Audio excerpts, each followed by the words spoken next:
ti oi. Masalo le nata malo la alunu. E ala le fas mo le fas. E fula o mata. Angai va ai ku yo foni ngai ke au le. Lo fa pele le ya ti oi. Sa te le mai lava ni sala pa mai. A e fai mai e te alu te eva ia uo e tu oi. E te alu lava e fai lo lotu. A le mela leo e fai mai la tu e fai lotu o lua. E pule lava. Sa utari atu lo iai va ai. E leo le mafua anga le nana o mana o ai. O te fai atu o le a fai sa utu o lua. O le mafua anga na o fai atu ai. Ina e fa pia mai atia. Ta te oi tu ai lo ai. Ta te nofo ai. Ia lewa fai ale me mana o i Muavasa. Wa ta o te lava i mea lo lango mau ai na iona mātua.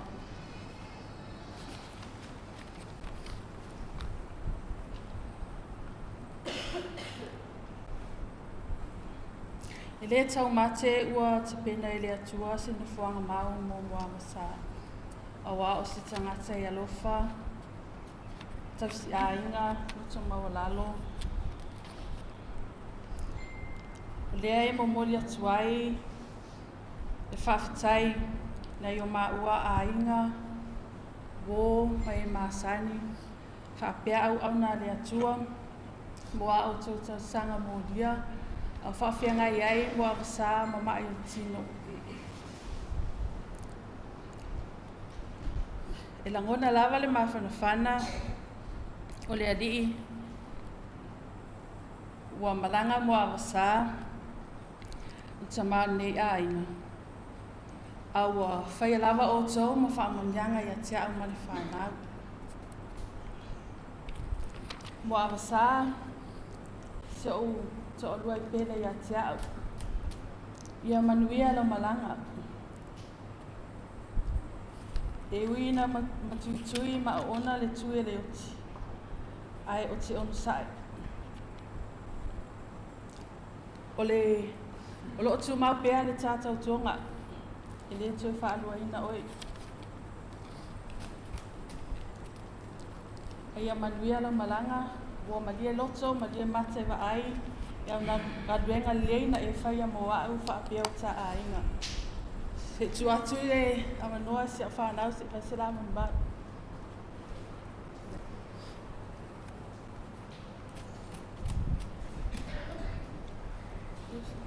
Yep. Tai lava no. O te loa, tau si la whea uma o ne tangata. Yep. O le forced burn o lulu matua whangal ainga. O kere masangi kere i whai mea kau muri mau ai. O kau whai pia mara. Mai o rei titi. E whambatala mai umai. E usuma tua whawhina so ta maa o awai. Pera i te ia. Mo mea sa o mana o ai.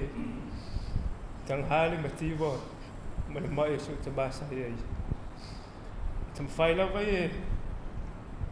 O fia. Ma o mai mea ai whale.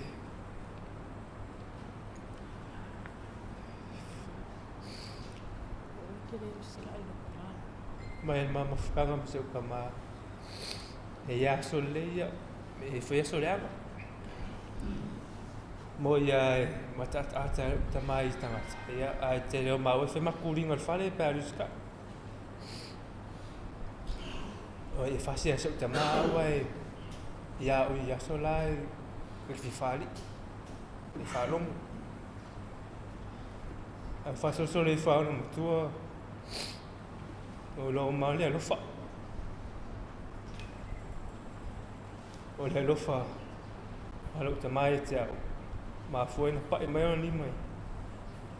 E fasi kai ka i whalongo.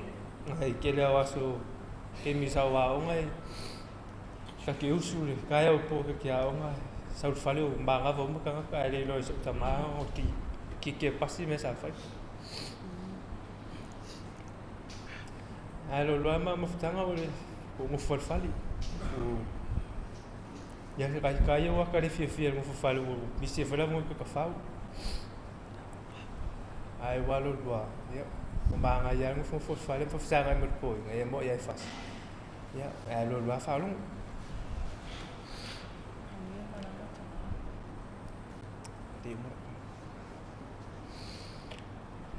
ya sa famtala so tina sa malangai fafu ngo mawala masuk kamanga e moka wala suanga ilo ele mai kama mo ia kai ko fale ang fui skala kanga kai fakon mai kama walo wa game yo fa ilo mel fo mai wa stage 4 ya lo ngai ngasal mo yo me sa fai e yo le falo ya ai fa yang ngalo le fa sa mai ya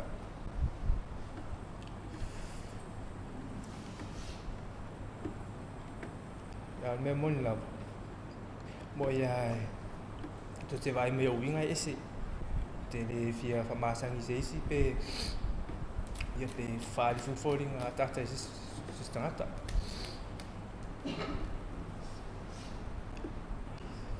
ya ai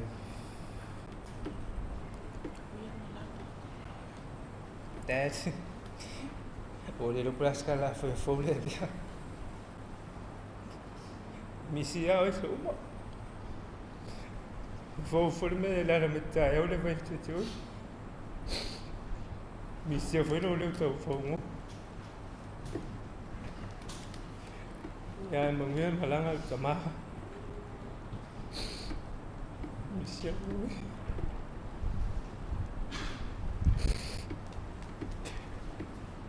ya pole senza siamo di mau ya noi lavano e magari mol falo ya come fai a cuita ya siamo no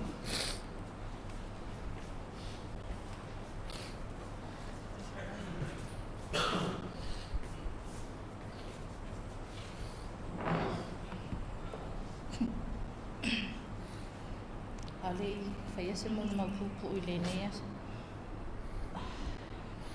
e bobo no fatu lo sunga ta ayu sauninga fatu lo foi la ofenga luenga pa ia le tua neias fatu lo watu na yo ai ngana lo e mese wo mai masani tatu mol mawina sauninga tamaya mo sa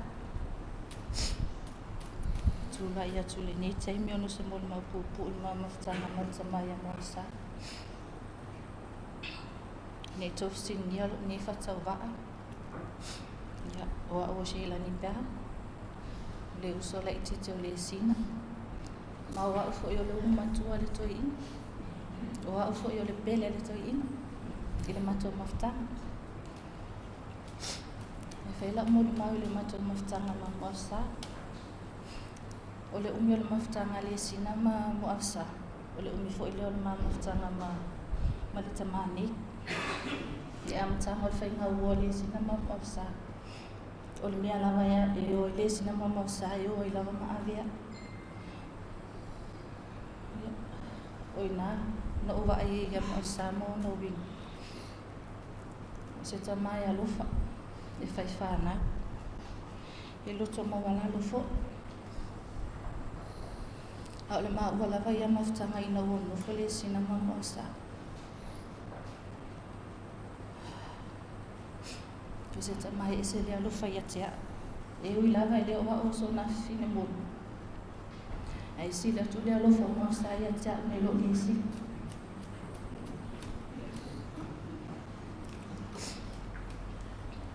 Temi malavo te alu le ao. Tai au mo te usu le ao. E muli mai lava mo sai o tua e tilo mai po sa o le meo lo wanu ye. E va ai atu lo mo sa o sa vali o pi o tua se to mala a. O mala a o tu ye tia. O le ala o mea lai fai tu mala a. E wano o ko mo sai o mea lo te ye. E se ilo ngai ai atu mo sa o o falia o ngafatu ai lo fo i wa. O fo i me mato fal Walua ia luai o male haong o fai ngaluenga ia lo fai apele ngaluenga le ni tamai atia mo bolia o tai au fai ngaluenga toi piti ko e piki ke manga walo luwa ai mele tamal ai ngo sui atu foi ia skai wo le fi manga mo bolia o manga o ke alwa o ia wa maka foi nga fai mai lo ke nyanga o fai mai le tala ma le tala ia tia ia wale toi fai le ngaluenga se o tamana fai tia o le molia wa o ngaluenga o tu wa o fai lo loto o te mi mo te usua ia o te alu ele i fiala na matou ainga o te fo i mai fo ia ele i fiala o le mumui ai na o Muavasa lava o lo no fo no fun fa tali atu te mi o te sa wai o se antala ale fai me atia o te ofo ia te oi a e alu koe nga ele koe sa e te usu le tai au e te sau po leva le po ele le ia lo walu e te fo i mai ele o ta e lo alo walu la le e fo i mai uka e lo no fa sa nga pulo la e o mako e fasi o le me ke ngai e te upelo o loto ia tala ni tamai fai me atia o fai malu i tau ia tia o ni matou maftanga i to tono le matou ai i winga le ni tama o matou ai ngai mati vai tau atia a o winga o le nei to e ina e pe lava o winga le milioni a winga le a o kali ni mako malo ele manga o ia ni ka mai fale tomu ni ta pena ngai fai e manga o mai mata o le ma tu me uma le se me fale tomu ya ele lava se e fai e fatino na ona ia lava na o ma o me singa mai o e ma ke fe wa e so le ma se so ma ko ya a la tara le fai mai ya mato e lo fatu lava ia o tole te me tu e na o to e le ai le lo po ai fai ia e fi au ma me masa ia le la osa o le tala tama le o tu o le maftanga ia ai felo ai maliso ai o le ro e mato le me a fai o tilo le sialis o to e mana tu ai fatuanga le tamana o mai ati mato ai pita isa fale ia o iai sa tu mana vai ele mato fa mo nga ia te ia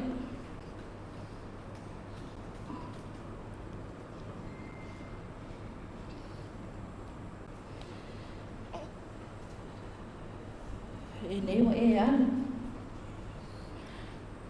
ole ali e foi se toi ma ai ona fo tu o lo faleo e te fa tali mai le te mio te o to e tatu fale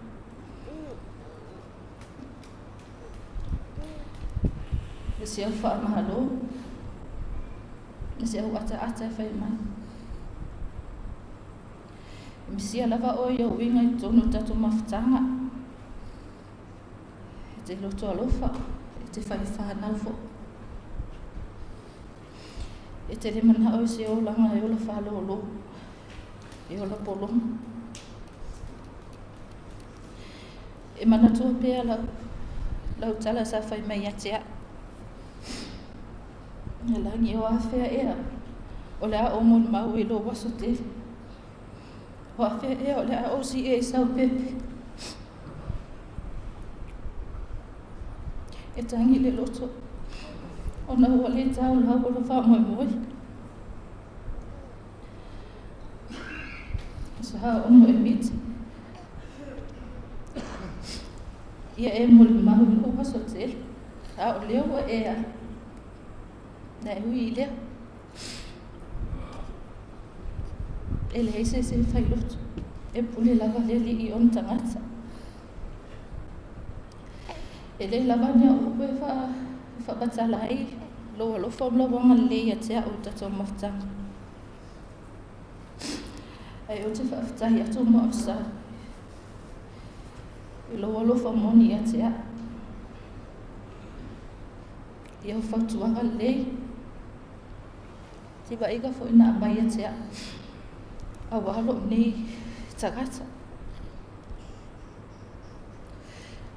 Whaatai atu lawa e bea uma na e whaia moa ua tatou mafuta. E le ngalo o ilo ni lotu e mana tua bea o foli.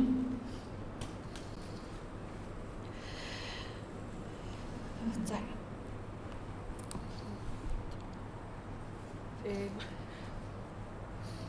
E wha uma tu le matou mo le mau le matou pese. E wala au tu le si whanau le Muavasa se i su mai se i usu le matou pese wha mo le.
Away.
soafa Iesu Keriso. Amene.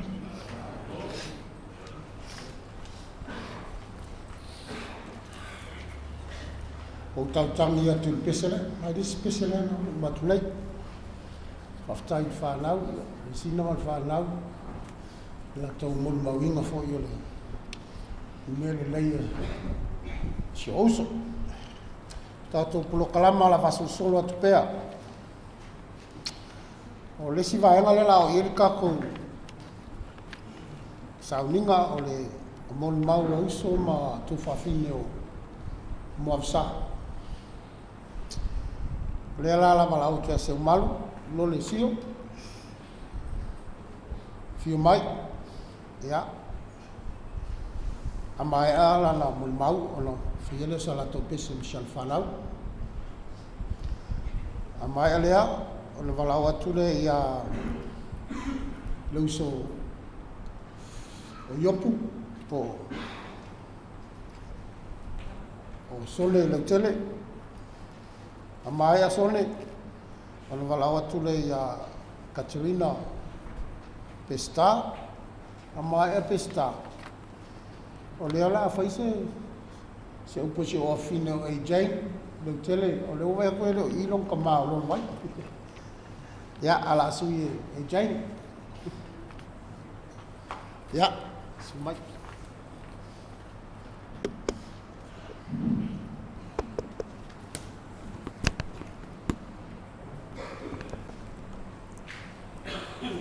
Ia ole mase pati ole atua la ese tato ainga ole asanti e pati e vi aile atua ia le nefia ia tonu ia tu pea antete ia fa manu fo nefia ia me se fo tai ia mai se fo le pa ia mai mamal ai na lua ia male au fai ngai menga pa ia a tonu ai e le ova ai ni si ya tai bi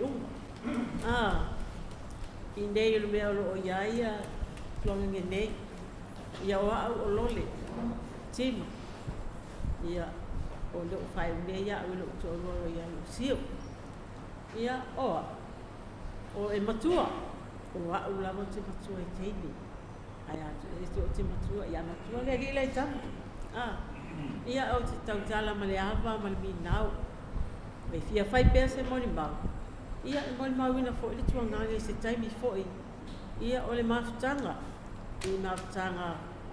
i taimi ua ma fatasi ai ina i tuai lo matu ainga oa e o te nofo i tuai le ainga o lo tina sa o tau siri tina o lo tina uioi ia na o nofo ai apu fai ia o le mena o matu valvalai ma uso matu anani ia a sa matu fatasi ai matu me fai a matu ainga wa lava me fai e lem fai ona tu ua lo sau e tu mai ai i lo tau au ona o me fai i tuai so matu ai le ala taimi ua tua fai a tamane ua amia letu ia timu ia o au lau te matu e tau ona tupu ni mei ona o savali pe o au ole fa so upo lo matu ai i se o matu ai nga so ia ele umi se mori mau o se tuangangi ole alofa ia tuangangi fo ia o savali vali ma eni me fai se o matu ai e tali lava wali lei o te mua ai alu atu e avatu ia wali lei awane i ne e pelo ia e alu atu o langa lewa o sau o whaaro tanta lewa o sau ia o te vaai mai lava o alu atu le ta vale sitama alu atu e avatu se mea walo na sau se o matou ainga ni me fai ia o se tama fo e lotu alofa a fai nei mea matou ua waini para malo e ngengo mea tia o hao mea ngai ave lo ava ave na o malo whanga wei le o koi e se kilo pakuanga o au whanga ave i o ia pia o wa o to mai ai hasa o kupa he ave o kupe le he vai o kupe mai ia langa e ko ke lo whanga ave o kupe ia lau te whaftai ai le atua ia ua alu nei tuangangi. Tuangangi o le alofa ia. E lofa ia te au mala whana. Tupu fo i whaavila vea ia te au. E le mawhai ai wa ai mai ia. E lo tu lotu tuana i o tuangangi. O isi o tuangangi nofo i numau. A o isi o tuangangi nofo i nei taura. Ia ai maa loma. E watu lava mai Iopu. E watu mauso, watu e watu e moli moli atu se mea te tango ni mai. Awa, o le mea se o mato a ina e whai tua. I o se moli mapu o lea i le lea fia. Ia ma o te whona atu i lau whanau lea o ni mama when. O mai e usu tatu o pesa. Awa lo whatua ia Tim.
Amen.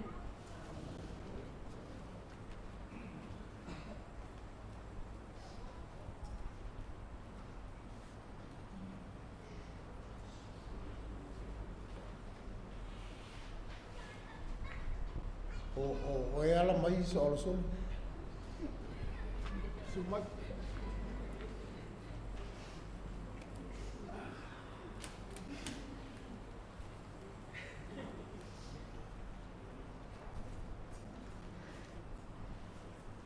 Pela vele kai no ya.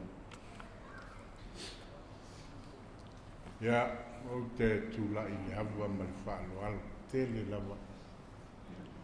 O te soli tu ai le pa ia ma walunga le maota o le tua le nei tula re fiafi. Vai atu le sunga le kopo fa pelo na malu o ta. Ya me se po le sunga le kopo le malanga mai New Zealand. O ia le ina le matou polo kalame po le sauninga fa le aina. O le matou so pele o Muavasa Iopu. Ia po lan fetalaina ia Timuiaiala Leutele. Ia o le whanau me e matua lava le ri le sa whai atunga nei. O ile kamaloa le ngofokulunga I langa I le o koe 5. Pico I le 5 le kaukala.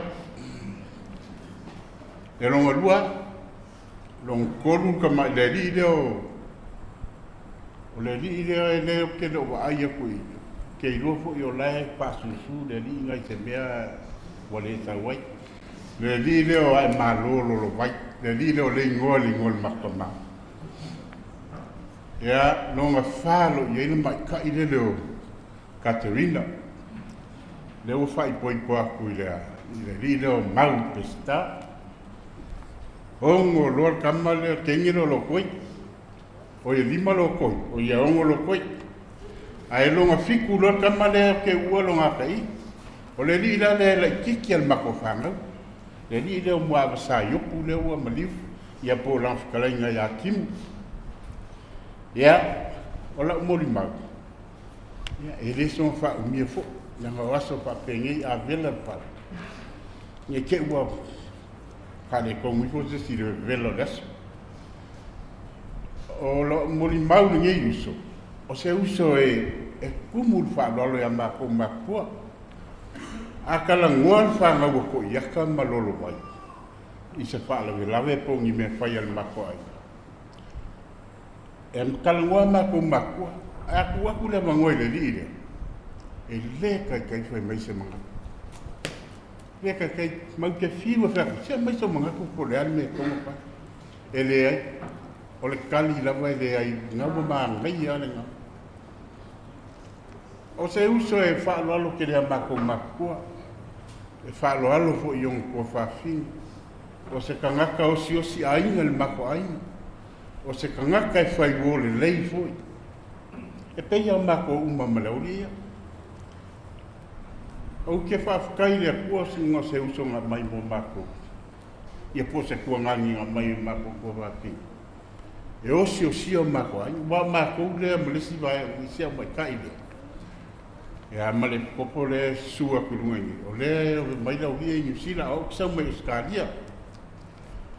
Ia au ke whawhakai lea kua mau ke whawhakai le mako ai na poko.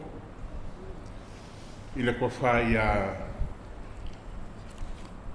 kua whai fofonga mua. Wa fonga mua o se uso e malolo Lolovai. Maleri ilo yo. Ia manga yo mako keio. Leuruai pengi ma leuruai sa. La kou ia le kauosi o sia ma. Fai le mako ai ngai sa mongi. O le kua kele o kangako ngi ai. Ia ua. Fai malanga fai nga. Fai langi fai nga malanga. Ala kua kele. E ko kele kanga kalai pa po do ka kai ngo po ngi tamo i le mako ai. Ua ngau whale, ua kai ko kasi, kai ko lua e ngofo ai. Ia, ai o ke whawhekai i le awangoa. O le ngai uso se uso e whaalo alo kele ia mako. E loko alofa fo. Ma e loko maulalo po ia mako makua e le mwhainga pa o vale ia Iopu se mea e songa lafo se kala ia makongi makua. E so se mea lawa e o iei se mako kalanguanga i se mea mako kau whai e. Ia e lango mai lawa e le uso la kiki ngei mako i mea malawa. A o se kangaka fo ia kausi makua. A fu e le sua vai a le riro Muavasa i aso sa. E alua ko e lua ako. O lesi ako. E alu i le mako ki ngā le soifua le peimingei. Whapale la vea. Ia malko inga le masio mako ka mai a la vea le i lewa kere po i le whai langi le whai ngamalanga. A o lesi ako. E sau i sio mako ki ngā. Ia male awali o Lolovai ma Iopu ma mai kai o ka te ringa. I aso sa malawa e whai e pere li i le nge tau. O ke wha ia le lau waenga ia sa kausi a sio mako. Wai o le wakingo le leia ia la lau mai kai e. Ai o ke wha kai le apua. I ngei kausanga e kele ngaku i mako uso. Pe lima se puru kasi i a kausanga le ngaku e le apua i mako uso e olai. Ai onga o mai o le kingo. Ia e lea i lawa se sio kaku e whai loko e pea o keimi e sau i mai o le kingo le whangata. Mako ke whawhikai le kua o se uso le lei, o se uso e uskai a mako makua, o se uso e osi a inga, o se uso e whai wo le lei, e peia sio mako kama, o mako kama mako wola i fola.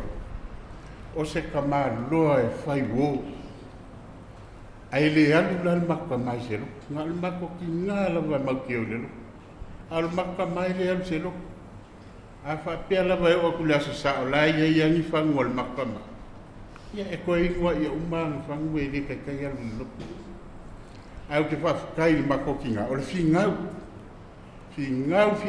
lo makua ngai ua nga ki va le ko inga i la pia ia ai sau do loku maka pa mau mali sianga pa mau le ya wole la le mau le maku lango mama ku ngakai ya Iopu po Muavasa ya mangwia lo malanga uso fa fekai mo mele le umanga fai mo mako o uso mo ku fa finge le aku se fa le kongo uso maku ya fa se kai ya pe ku kongo lo usa ma alu mo o la mol maunga o ke lofa kele i le ofia i uso ma kua whawhinga mai se lava woma e masangi makouso whawhekai malanga mai whawhekai loko whai wo le lei po loko whai uso le lei i le suafa i Yesu Keriso. Amen.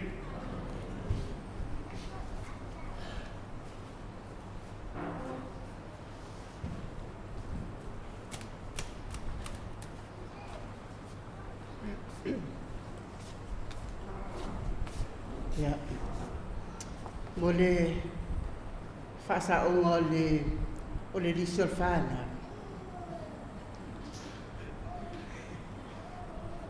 Ya e uru batua ya se uman. Lo le na mai e ka ngalu bang bua. Sia di ida. Ya il fana to afitu ma to. Ya o a we di ma ia fetu. O fana ma o sili e se lo popola. Ya. Na wo man fai lo atu lo ngoi le tato polkalan. Caterina a Lolovai Sooalo Leutele testa fai ina ua o fai poipo atu i le tamaititi o le puniala va mai vai lele ia ma ua sui e gol fai ia pesta ia o la so nei o le upu fa mamafa o la so nei aua le tani ioi au te mon ma ua to le uma o lo i mata i lo tuangani Iopu sosoangi mai, awana i utangi. Ile matou mafutanga male tuangane lea. Ia ile on matou whanau ile top 4, ile bottom 3. O le top 4 iai se umalu, lo Keni, Sone, Lolovai. Ia peo lātou na e whamanue ina e to atele ia lātou whanau. Ia ioe. Ole bottom 3, tolu pito i lalo mātou whanau. E taitai au. So ai lo uso lea mai ni sila. Ia masuk tuangane lea. Ia e tai lua ia e to lua whanau. Ia to tasi ia le alo se uso lea. Ia male to lua fo ia a Muavasa to e whanau ne ia le sino ai ratu e se tuangane le lalo lang. Le la wono masina talo na maua la wi ira na tutu matulunga ne ia os famanu yanga fo inai i se tuangani ia woto olua ia le la to tasi ama itaide ia wa fo ia fo inai ia fana tausi na ia adopt e a fo ia to atol o Miki o Mini Masoti ia wale ma faina awai mai Miki Mini Masoti ona e faisi ma ai o lātou tingi lima te ua whaina e sesi o le whai tātou porkarani. Ia, i le mātou mafutanga mātou ngani, a mātou la iti mai lava ma Iopu, o Iopu ia so i o la iti alu le a o mai le iloa tau le tupe. E fiu te whai atu ai o le tupe, ai whai mai a Iopu, o le pupe. Ia, o le mātou whai ngoa lo si mātou tuangani ia pupe, ia po popu.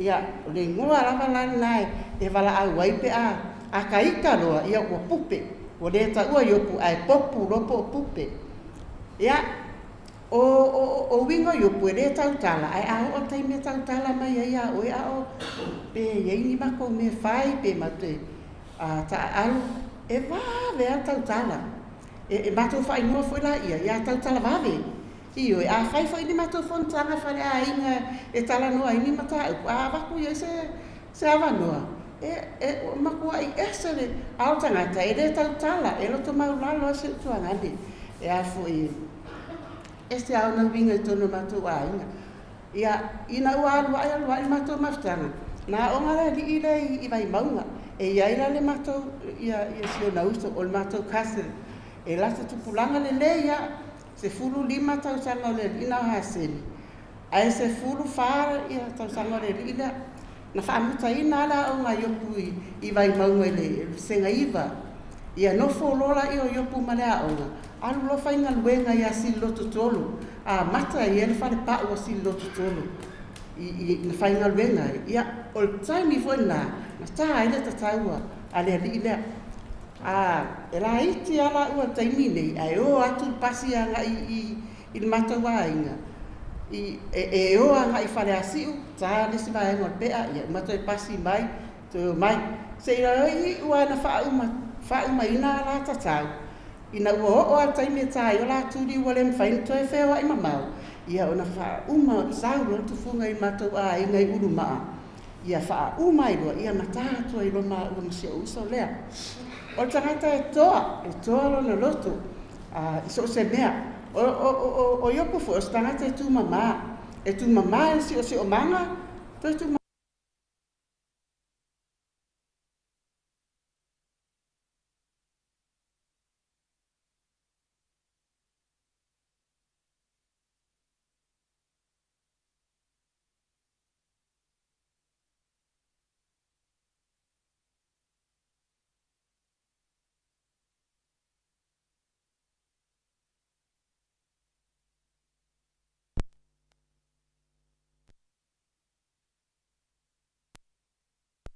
Tonia e tina ia ai pule a oe e le ia sa utala e fai atua na mea ia o Iopu o Iopu o au ia mal polis le leo si o le lua ia I Lolovai I o mātou ana sa mātou nunofo la vai le sa mua. O le svaenga o se uso matua e tau mamau ai tau malele mai ia mai o sol ia mātou ale mātou tolu le ma le ruai ma Muavasa ia mau te nofa I uruma I mo ta mātou a inga. A fai mātou whala lavi. Ia, e tere e mate alo to ele ma popu. A e tu il polisia ia mātou whala lavi e fai. Ia, fai atu lau tala le polis va ai. Se io o ai whala lai fai ngale tu tonu al tono tatu ainga. Ia ngai fai mai lole ia maua. Fai atu fai a popu, io fai ai popu. Ia, a fai la ia matou whala lavi. Ia, e fai mai sa o nga a Lolovai a maua. Ia nga mahaoro la ia matatara noa. E fika leia Iopu se ialu sa vai. Ti e mai lola ia I lo ufale. Ia mavivili ai loa, o fai ngol kalo polis leo o fai. Ia o whape atula ia sau tuanga le vai. O le mea e ke maua o ngā. Awa e ke popoli. Ia ngālo. Awa e kere fo ia to mumu tau au. Ai le ma fai se kala I le uso matua. I le kai fai ai. Ai pe iwa au sau whaapama ia sona le malie. Ia no whape atula ia sau tuanga. Au te popoli. O le mea e maua o ngā.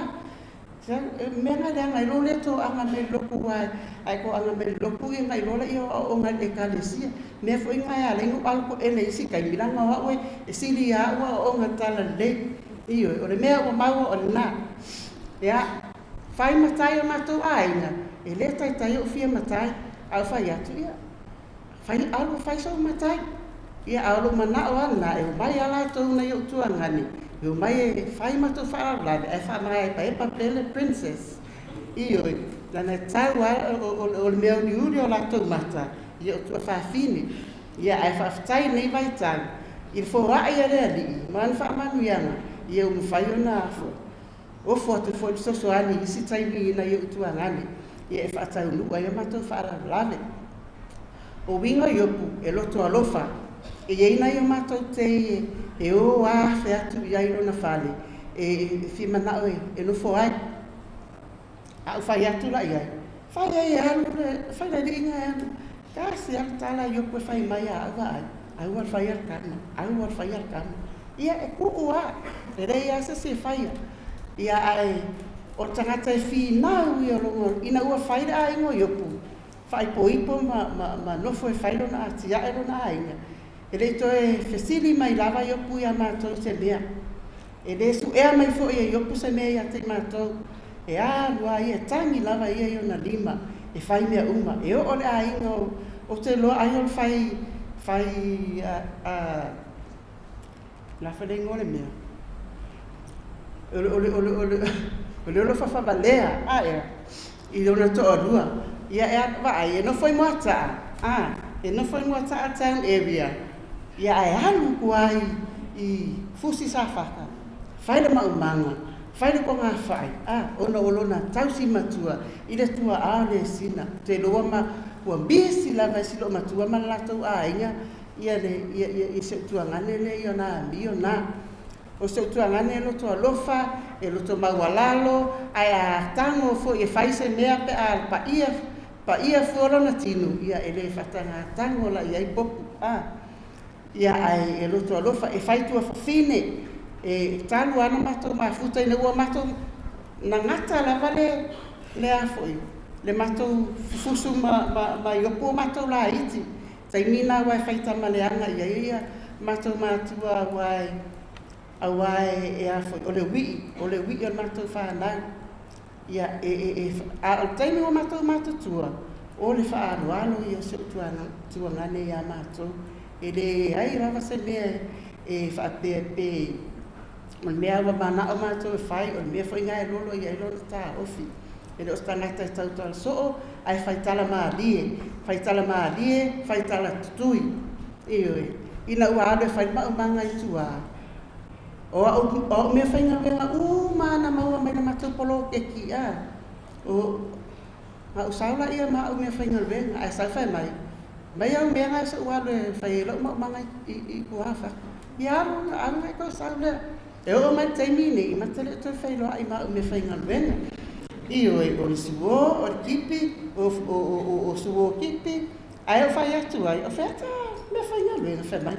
O lewa ngā usau a watu whak, o mga o ai, o ai, ia, le rā tu o ai tuari popu, te re toi mana o ia, whaftai lava o ai alu, awe ia me whalei, e le aingo le sime tua, ma lo alfi nau i mele leisio kua ngangi fo.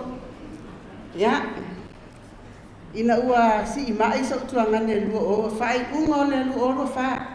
Ia na si i mai e i New Zealand. Ina ua mai. Ia e toi fo i walu maa sina, toi fo i mai lai e le amatana o le lua o lua lima. E fo i mai lai se utuanga ne. Ia a le lau sa hauni fo i o te aru, fo i au i au se si i mai. Ia o te whanua noa. Fo i mai sa utuanga ne le umi le na alua i New Zealand. Dele o whamanuia ina lansi i ngā mai. Ao ao, tasi māsina no si i mai e India, le wo sau, le wo pawa. Wo ato ato alo mālosi. Ai le ua le whamanuia, wo wika i a New Zealand. Wo wika i fo mai e New Zealand. O le leo tonga fitinga o se utuangane. Le ua wawe ina ana. Ia ma leo susta i fo ia na i whato nunga tuina. Ia e sau fo i wale sista ai. Ia, o te iloa. Te leo tala e fia whai se utua ngane. Ona, te lava o to e solia tu la fono awal tani. Io le la wha umatu ai lau mun mai. Iopu, ia, alu ia oe malmanu ia lau whainga malanga. Ia, alofa tu tatou mātua. Ia, aftau ia tfo i masket ma mua malai. Ia, moni atu ia lo whaanga. Ia, maisi vaenga uma tatou a inga lai o. Ia, o te mimita, o uman whaamau mātou to'otolu, o le to'otolu pito i lalo mātou ainga, o uman whaamau ina i o mātou mātua. Mea la nā lo te fia iai. Ai ei si vaenga sauninga mo oeri popu. Ia, o te tatalo i le atua ia umiro uola, o te whaatau nu, o ei si vaenga nā mo oi, ai ar fia lau malanga. I le i taitaina o o taina o talu atu mai, peto e lua sa fulu tausanga o lumanai. Ia o tatou wheloa, ia i lea i langa. Ia o te whai e le mon mau, palo ua lofa tele ia te outou. Wha mangano mai se ua sala, i swafa iske riso a nene.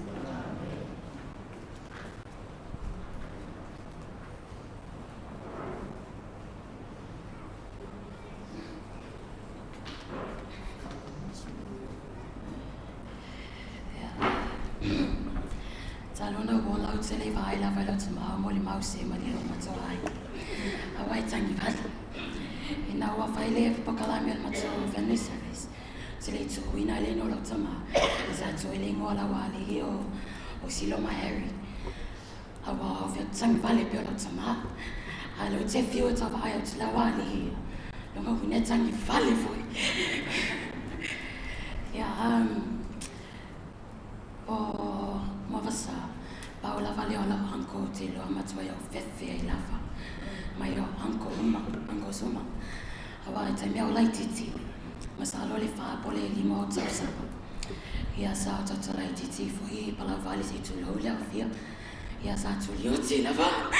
Ia Muavasa. Ia te roa ta i tu whina le tule le tamo le ata fiu e la fia maua lava. E va pena lava mea tupu e tia. Ia na vele na ma le sona foi atia.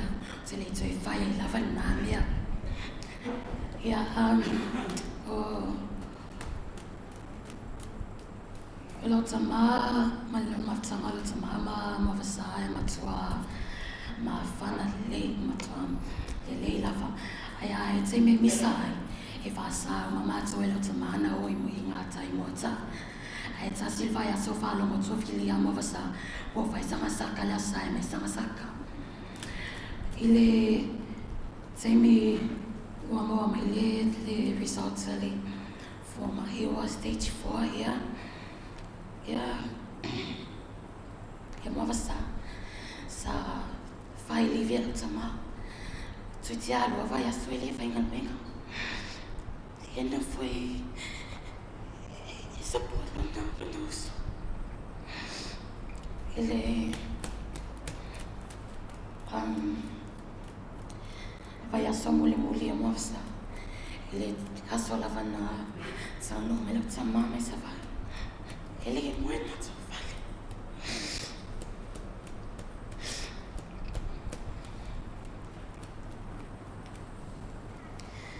Leo wala wala sa muli. Sa mo ela vai ko. Mananas.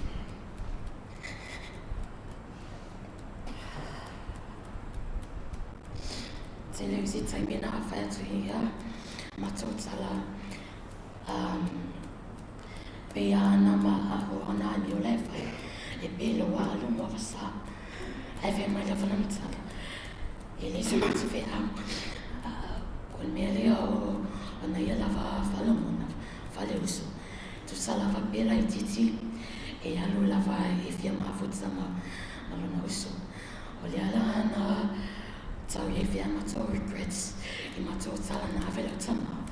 Non mato loa e lona alo fafa maoni. Ia Muavasa. Ia anko o lo alo fatele mai lo tama e te hoi. Te lo alai, tipi ana kaura te whale matangi mai. Ma matamata mai se lai. Fa pia fo e o tua ngane matua. E mai se foi lau tama. Ia masalo e umatu lo malio o vai se fo mai. Wao te loa e maasa matalio. Te te atlava tu sai e mele. Ia lo mai malo mai. Ia o te whae nei haman marupu. So first carry so ameni.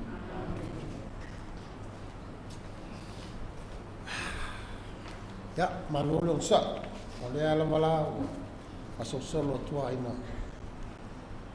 Ai al tatu. Sauninga. Vai ngarela o iaio o mori maua cousins o kasenio. Le rile o momalai Timuiaiala. Ale fo e vavai atu. Ole ia le ia taua Harrington Lavea. Ia male ia taua Hawaii. Ya, o tau avanoa nei pe a men fine le ka tua se avanoa. Ala fa mua ia tangaloa matua le ulua i Celestina. A mai alna tua tu le avanoa ia le ia taua pule ulua po ai mua mai. A mai au lua o la mawale se avanoa le kopo sunga ia Bishop Penny Amina le ulua le Penny.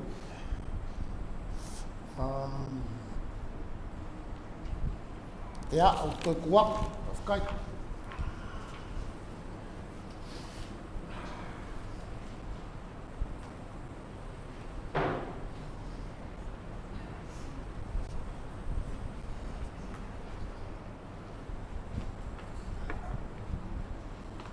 O te tula e malanga ngal whaaloalo.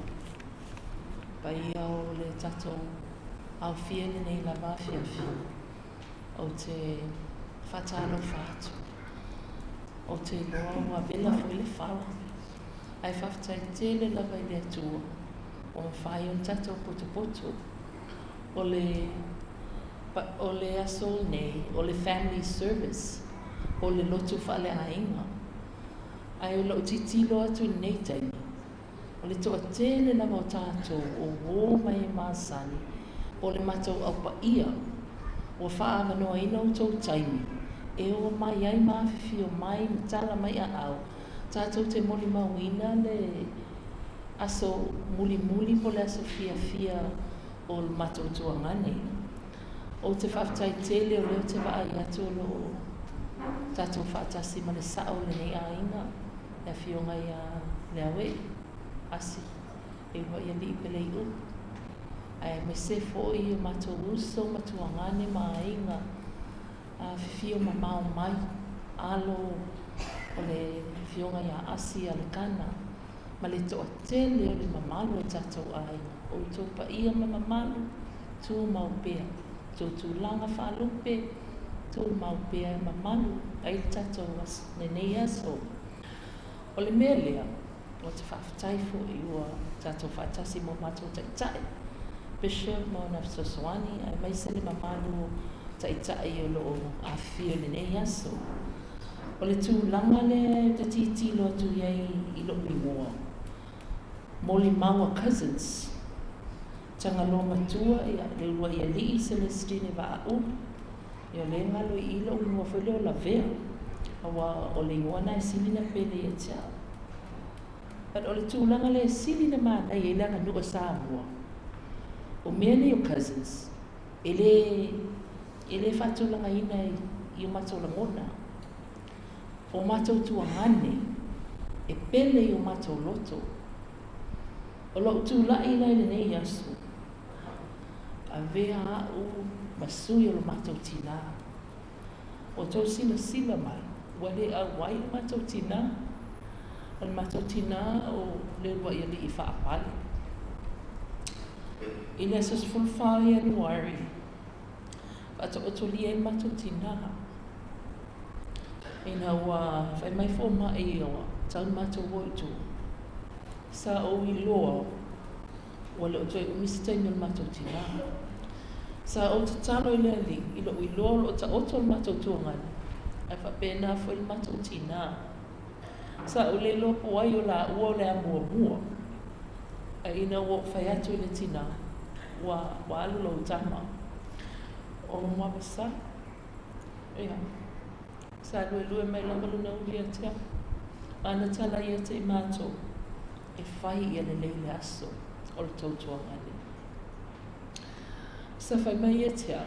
Ia ta watu I le mun mau. A special lava Iopu. Ai sea. O ia o luna tama o Iopu initia Sooalo Leutele. Na o le paula na o le Iopu lena tau ave mai. O le li lea.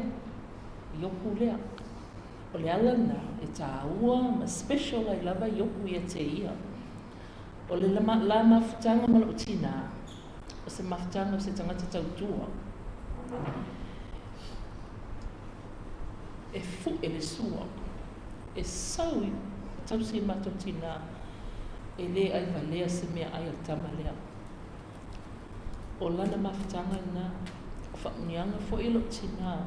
Tu ina te ia malani whanau. O te iloa, o loo iailo na alofa mo lani tama. O te iloa fo ilo loo wa ai e ino le whaanoa noa.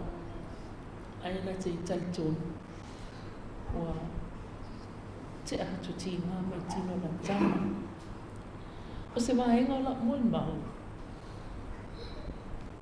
O te whale uina. Le moli mau o la uso. O la uso. O te o la te whale. O lo tangi mai ala. O te mai tai nei. Lo whenga ia ma mai tinga ina lava. Ai tau sanga lua awhe lua wha. Na ave ai Iopu matou tuangane. Atu uia te ia. Ma ia wha tino aina na tau tua. Ina tau singo Iopu inu sila. O ina na sili na wiloa te mai ta ina sili maftia na wa maliu Iopu. Awa ola na pele lava Iopu. Ina tele o mea malana tau tua. Ia. Iopu. Lo alofa mai lo tu fine. O te whaleo ina la mon mau. Le mon mau ala matou tuangane. Ha seni. Ne ia taua. Ne taua ha seni. O le li lea. O lo ile malo. Ia Januari. Lena te atu ne. Na whaatastasi mai ai la tau uma. O le whaina o le maa o le matou tina. Ma le malo 15 tau sanga le matou tina. Talu na sauli a li lea se tulo. E le nofo le matou whale. Tele lava ona taimina moi a Iopu. Nofo i a Iopu. Alu nofo ai. Au whai atu po lan me pisi ai wha mei alu sue ni vai. Sue mea mo Iopu. A wafo ina la ola whaatasi ifo. Ne li leo le ataua. Ale ngata lea. O uso matuanga ni uma. O lo tangi mai ala.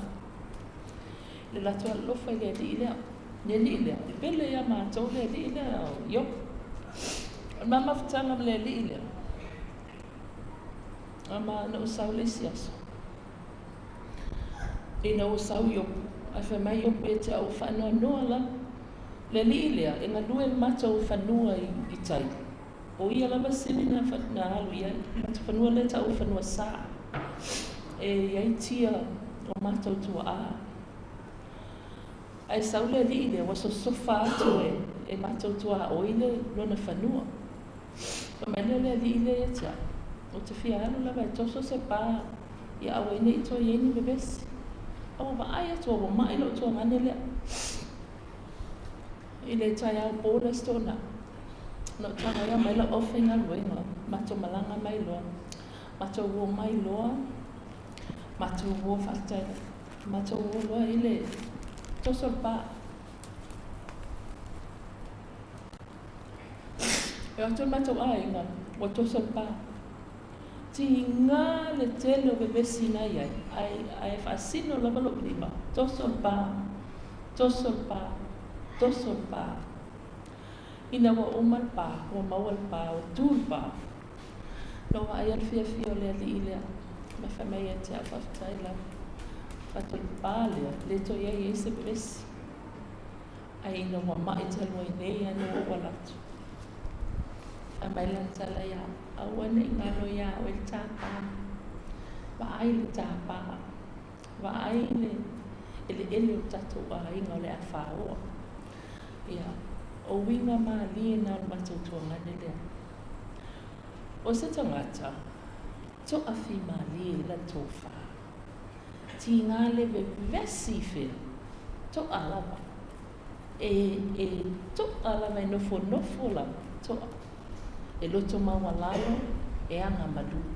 E iai luna loto le alofa. E tumulo na fale ia na wō. E tau whai pati e ia na wō. A wā e whai wō le. E anga le i tangata.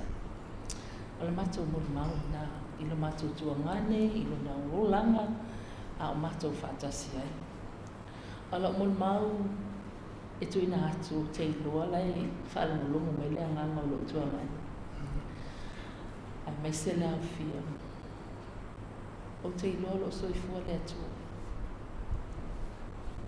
E alofa ia tātou. O te iloa lo soifua na arupele o Iesu Kiriso. Na maliu mo tātou. O te iloa le angangapa i e musu ia i tātou. O se mea alofa mo tātou. O te whaftai le kalesia. Iesu Kiriso la pai o asengatai. O na le ata o le whaola tanga, wa umana whata oto mo tātou. O whea tātou te o iai. Wa iai le ata o le whaola tanga. O le ata tātou toi tutu, o le ata tātou toi wheiloa i mo tātou ainga pele. O te tatalo, o le a le wawe lavana o mai se family service whape o le matina. O le a umiani si tau sanga. Whaftai a whio mai, whaftai manatu mai nei a inga, mai se matou paolo mangafa, mo matou taitai wō mai masai. Whamaunalo ati fo ipe a ieni mea o whaaletu, o le swafo Iesu Kiriso. Amen.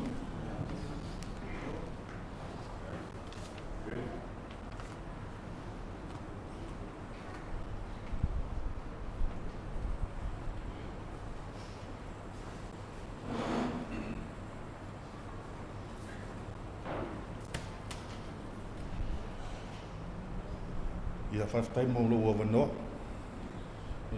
O au ele o iei tono le polkalame ia au. Ia ngā tangata whuna le au whalawa ia ai. Nā tātia le tu. O te tali tonu o le anganga man whamoe moe o nei saunima o tātou so nei a Muavasa Iopu. Sa iei fwoi le manatu ia te au ni. Ia whaise moni mau. Pita iani ia ua lava matoe moni mau ia ua iei nei. Ai nā o se whaafitai in mori atu ia te au nei. O le saa o le ainga nei. Tōtoro nei a au asi. Tautua ele, tula whane lea. Sa tautua ia asi leulua i alkana. Ia e lata il fasu tausanga. O mal fasu tausanga o se eia le whiunga ia asi leulua i alkana. Tausi le ainga. So mai e ma asi leuloa ia lii, whia ngai iwa. Ia ma se lima tausanga. Ia so atu ai maa. Ia o lea tautua lava ma le whamaoni le tula whale nei ia Muavasa Iopu. E mole atuai le whaftaitele. Pai ia umasui o le ainga nei. I tau ainga Sooalo Leutele. Mo le mea alofa. E ala mai le natai lea. Sa sosoani malos. Ia i mātou ia tau nei o le sao. Tai tonu foi e o isi foi sao sa sosoani malos ia i le tula whale lea. O se mea alofa tā ua tono le tātou ainga. Ia pei o se tulanga nau tula ia tua ia mo le tua i whaftaitele. Whaftai fo i le nei e kālesia mo lo lātou puti ina o le o langa atia e o le sunga ia Muavasa. Ia ai tātou te le loa lava le asa e wala au mai e le ali. Ia mea nau tula ia tua ia tia pai se moni mau ia a taitonu a lava matatoe. Ia e nā se whaftai. Ia alo ia ai. Tau tua le matai nei tono le a ingo asi le rua iari. Mai whāloalo.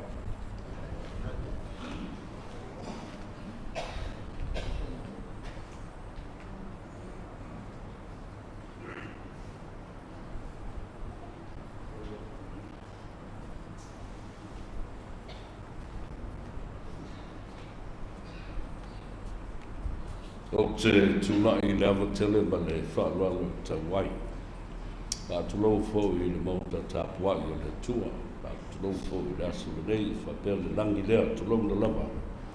Le membo mua, whaatai atu lewa fionga le hoe. Au nei e ana mali tua tau le papa. Lau whaasao sao i le mauta i lalo ni we. I lau fiong mai ma lau amana ia. O le nei a inga e mesle se tautua. Pale a wako o le telenga ia Muavasa. O toe tatai lau loto ma lau mafau fau. I le awa lea na whae ngoa i tamana nei. Na ua taunu umai le malanga mali atoa ui tualanga. Sa whaatafa mai ai le puniala wa.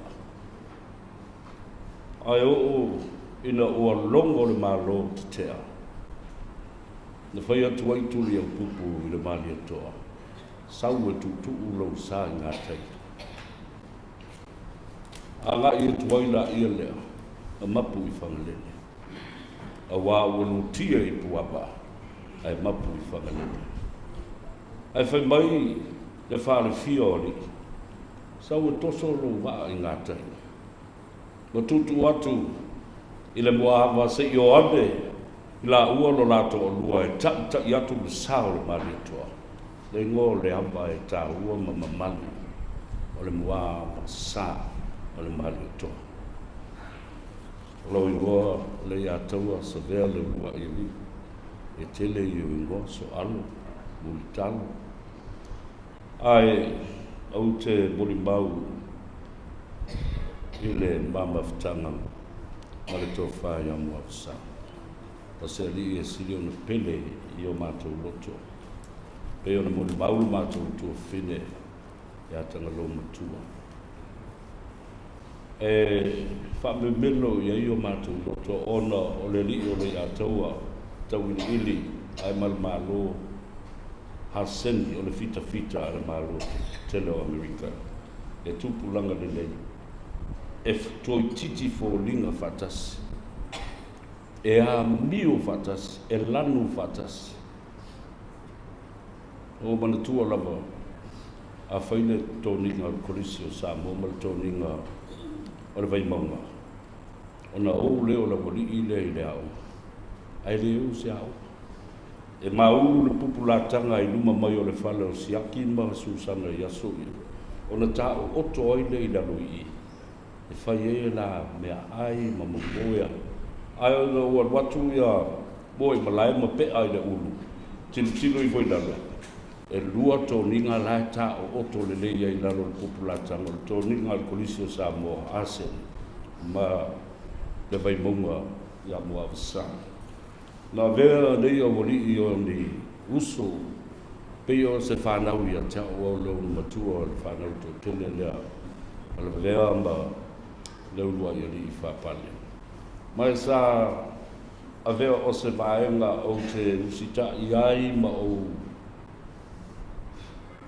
ono sai, ma whapale pale ia mio ala ori. Ia ma avea lava o ni mo pele, o ni whanau o se whanau e pele ia ta. Ue mori mau tātou ai. E le mawhai o no le a whea a Muavasa. Ka peo fo ia e malolo Lolovai. I so se malanga. Le alu o le sau o le mea lava e tas. Ina ua ngase si mai atu. O ma ua mo lo tō whilea. Ia te o ngare ai papali I Maryland. Sa whia ngai ma le miso. O foi na via mo toi foi ba o le mea lava le nau. Ko tātou wainga. After ya tu lo to wanga le nei a wa le tara le o te faia ya fonga bua ma tanga lo matua le bua ile e o to wa lo fo ya mo malai e o to wa lo fo ya tu le epa ni spus e o to wa lo fo ya ma lo ai mo se fo a fonga farm la tu uma lo wa ni peni aisa o tangata nei o lo to tonu le tatu ai ngo lo to tango au ia mo to nu timea o ma to I fafa o se bebo mai fafa o se mea mau e fa o popo la o to tua na le o bala au ile tua to telo ina to ia a o ma ale ri tai o la to se fua o sa tai lo fo lo ma to tina o tala ia o te maua I aso uma mo wha maumina. O tau uma o lo tau tua no tātou aina I maa, ma le malai o le toto. Whaftai lau tau tua le wai ma le wai langi sa le wai ili. Ia tātou mana tua, mea le lei sa whaia mua sāmu tātou aina. Whaia tu mau. O te tau nuu mai I le vai aso na seik mawai atu lei. Ia, ma sasi ma le tinao le aina. Ona ua whano noa la mamu te I le lewa le pō. Ia awa ta vili umatu tangata nei o lo nofo I nei a awhi ai a konga bua ma tanga lo matua. Pe mai ia ki mai auto speaker. Ia la whai atu le mawaenga aleulua I li whapale le tātou tina o vai atu talo whai. Le vai tele o lo tau whatua tua ma lo tau tonu I le tua. Mai o le nā le a vai e tuai ma le tātou tinai tō mea vanea nai whaita.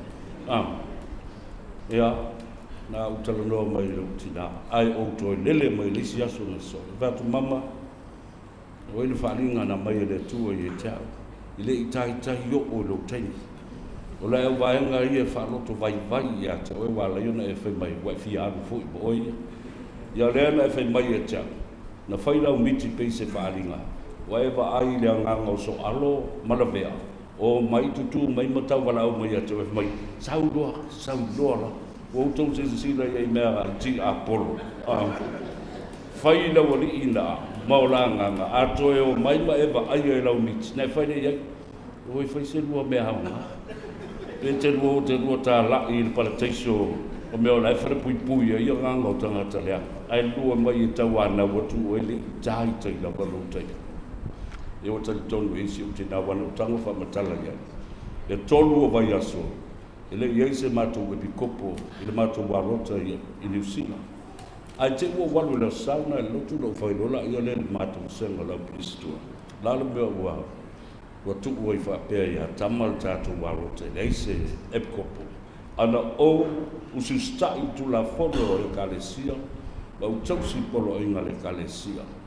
Wa leva no with kopopo te perestene fo I o le panes o le wau o le steak.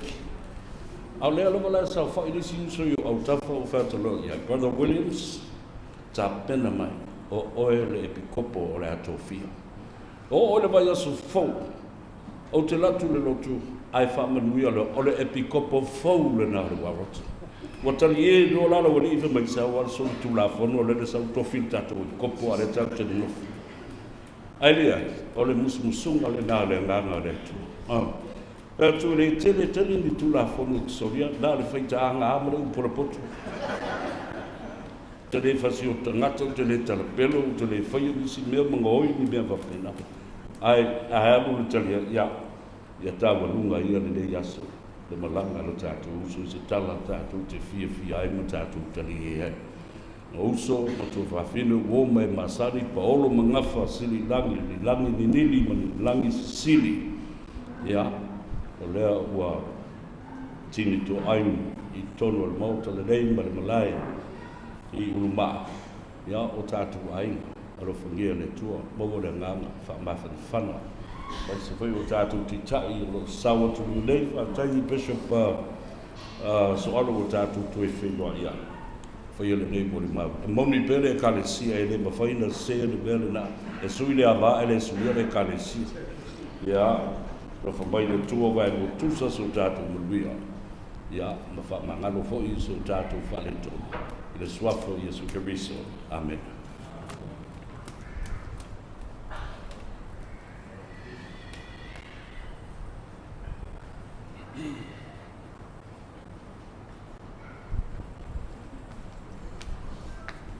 Ua vela le fala, mala watu maleanganga whaloalo le paia maurunga e, se au tau tutu lai mai. Au whaisina exercise foi le. Whalolo ane au tō wao. Ea, usu mai le tātou pese foi lea la ulupe walele. I la ulupe wale.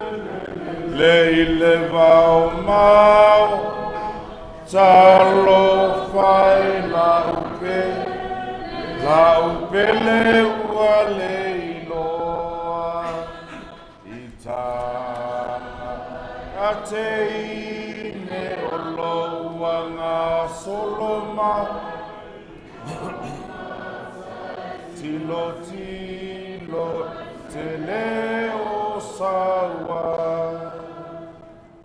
Wato lulu mai, o le sau mai e remoni. Wato lule alofa, i lunga o kipeo. Taftai, alala mai lalu. O tō wafonga mai mulu mau sevea. O lo ia nganga o lo musu au te ia ri tano ap. Whaftai le atua. I naua mauali nei lao le le. Tātou te whilo iai. O ni sa awhie whinga. E manatua i pēr. Le uso pele i le loto. Le tō whāia Muavasa Timuiaiala Iopu Sooalo Leutele. A vere nei taimi e whaftai atu ai lau sunga le lie kopo mau soani tau a veina o le warota. Whaftai atu i o mātou a inga malanga mamau mai whafo. Bishop Leutele ma Sooalo sone, lo toi. Whaftai lo tau whaituangane ma le whaiuso. Whaftai atu le tua fine ia sulu ma le uso ia talamau. Iosefa ma sunga se iuli. I o mātou uso ia ma tua whafine malanga mamau mai. No louto wa mana ia o le vala au le atua i le sa pele le loto. Whaftai tele ma le taele o mātou loto. Whaftai manatu mai. Whaftai tele lau a fionga le sao, lau a fionga lau e asi lulo iari. Whaftai lo wa mana ia o se tautua le a wa. Ana tō whaia Muavasa i lau a fionga e mese lo tātou wa inga. Whaftai tele i lo tātou wa inga mai solo. Whamalo i lo tō whaia inga le lei. Whaftai lo tō wa mana ia o le tautua Timuiaiala. Ai mese o wō mau mea mamai. Ma pāanga le uso nei, o wa le uso nei o se tangata whai wō. Whaafatai atu le maualunga o le awalofa i le presidente ma le awalofa o le warota nabu le warota e pere le loto. Ia e whape fo i lau Kristua whaafatai manu maleunga tātou wa inga. Na i o mātou wa inga mai a sau tātou wa inga i mua taa ai meise le anganga whaafitai le sunga i whaafengainga i a Yeremia whaafengainga taulangia a li a taua toa whawa li i malito rua tu la whale ma manonu wa malie lau tau whaaloalo ma walunga a pia fo tau whaia whao Harry ea na i o tātou wa inga ia o Iopu o le tō whaia Muavasa o se uso e mālie fo i o na winga e leo se tangata e tautala tautarso e nofo ma whaanongolongo ai ei la le winga o Muavasa e vabe na osolo na ita pe a whaalongo. E se tangata fo i lea e whaia se tala o le mato wa inga o so na uso po ai lapa. Ea, e whate ia fo i wa whao ngai mua wasale au penga leo le tui lo le tangata lea ita iai pe a whaalongo fo se tala. O se tangata e le whaali alia ni o na winga i ona e toa na loto.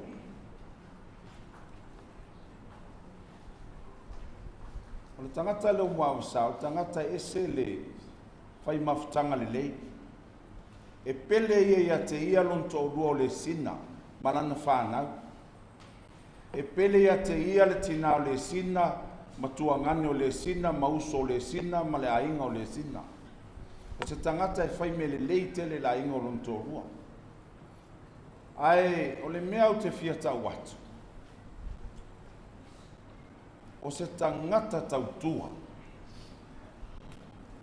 E ese le tautua le lei o le nei tangata. E moli mawina i mato mafutanga i le mato waina. E le mawhai o na misi. E le mawhai o na misi. Se tau mafutanga o aso taitasi o e lau sa molo mātou tina. O se tangata whai uso whai tua whawhine. Sa o malanga malo tua whine o tanga loa matua i whaamisinonga al matua inga sawa. Na wala watu ia le uso ia lulu ia li Lolovai. Ua tinga ina ia Muavasa. Le stofi lea. Ea. Na o tala noa mai ia lulu ia li Lolovai. Tu watu telefoni ia Muavasa onu sa i mai. Ma te usu watu taea. Ai o le mea lea na whaatali e Muavasa o le upumoni le whaafonga le tātou ai. Ina ua mātau nuu mai ma le tua fini. Tau nuu mai le fale ma se i wheiloa i atu le tina ua ele o maua so na maros. Ia o na anga ilo lea ma le tua fini a tanga loa matua i whalma. Na wheiloa i atu loa ma se si i mai whaapeo na lima. Tala noa atu iai ma whaanofo mai lunga. O le nofo mai lava na i lunga Muavasa na whaanofo mai e siona tō rua molo nā tari. Tango atu tanga loa matua i lona lima o tango i una mai. Nana pupula mai lava. Mata oto atu loa maalu file mu loa lana. O te whawhetai mo lo uso nei. Waso se mea lava e tau mai ai wa tau ai misa i Muavasa. Mani tangata po ni yoai ni ona fili. E mua wala aua. e valaau mai loa o walu loa. E whapena le mawhauwhau. E le o na o le manatu e whaatupu ni vevesi. Ai ala o nālu. Manu manu i le ola o le uso. Sila sila ma vaai po le atonu le mele e tupu. Sefe mai le tangata mai le whawhita uli mi whaala.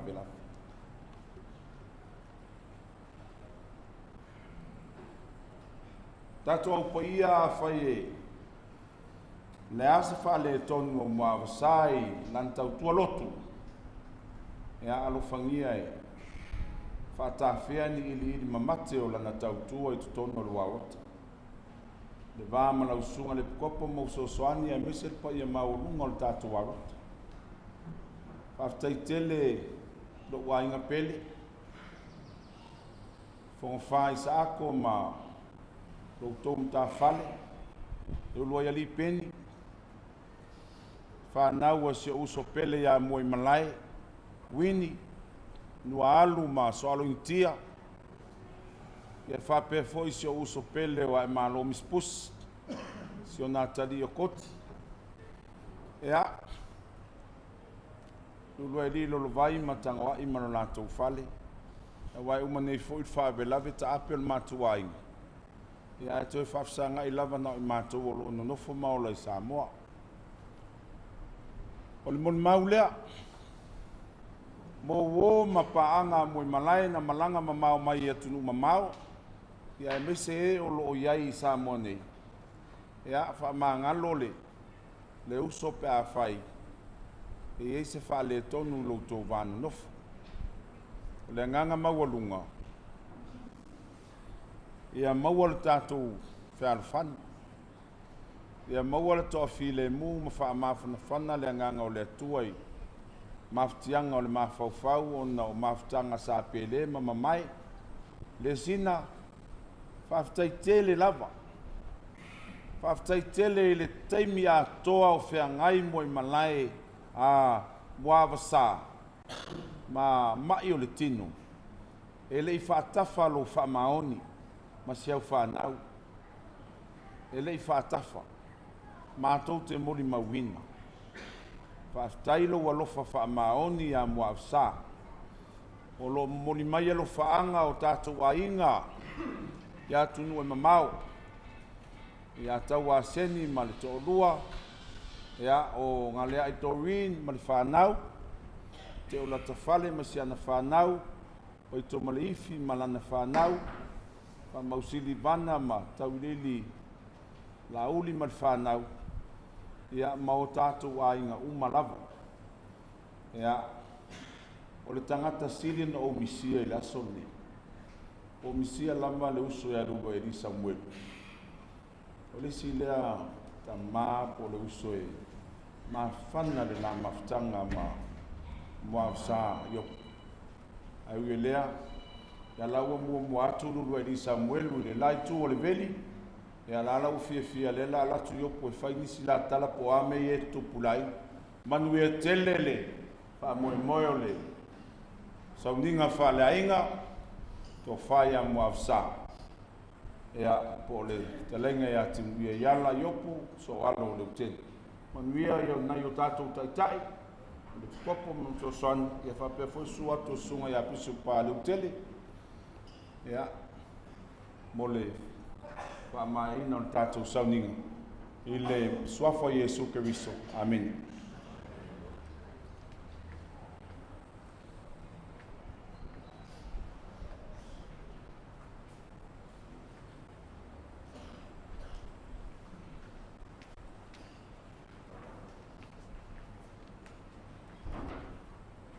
Ia, whaftai mo le awanoa pēna tō sisi lei foi le tātou pokalama.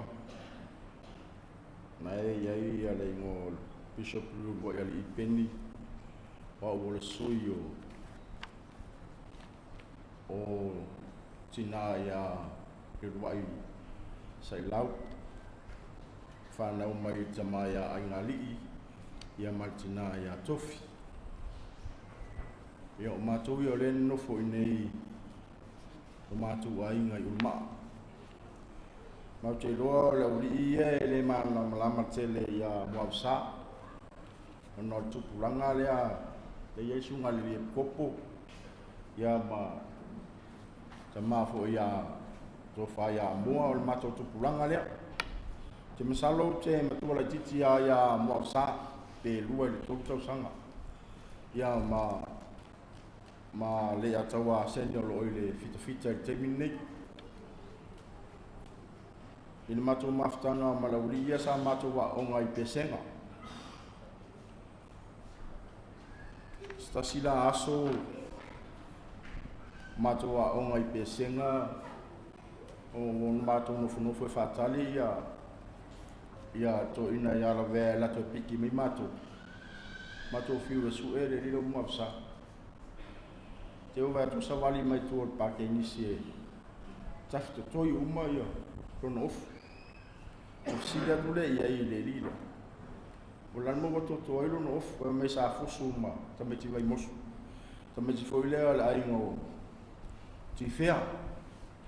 Yo no mato lo le fai fusua. O inana tuli mai mato mai pesen.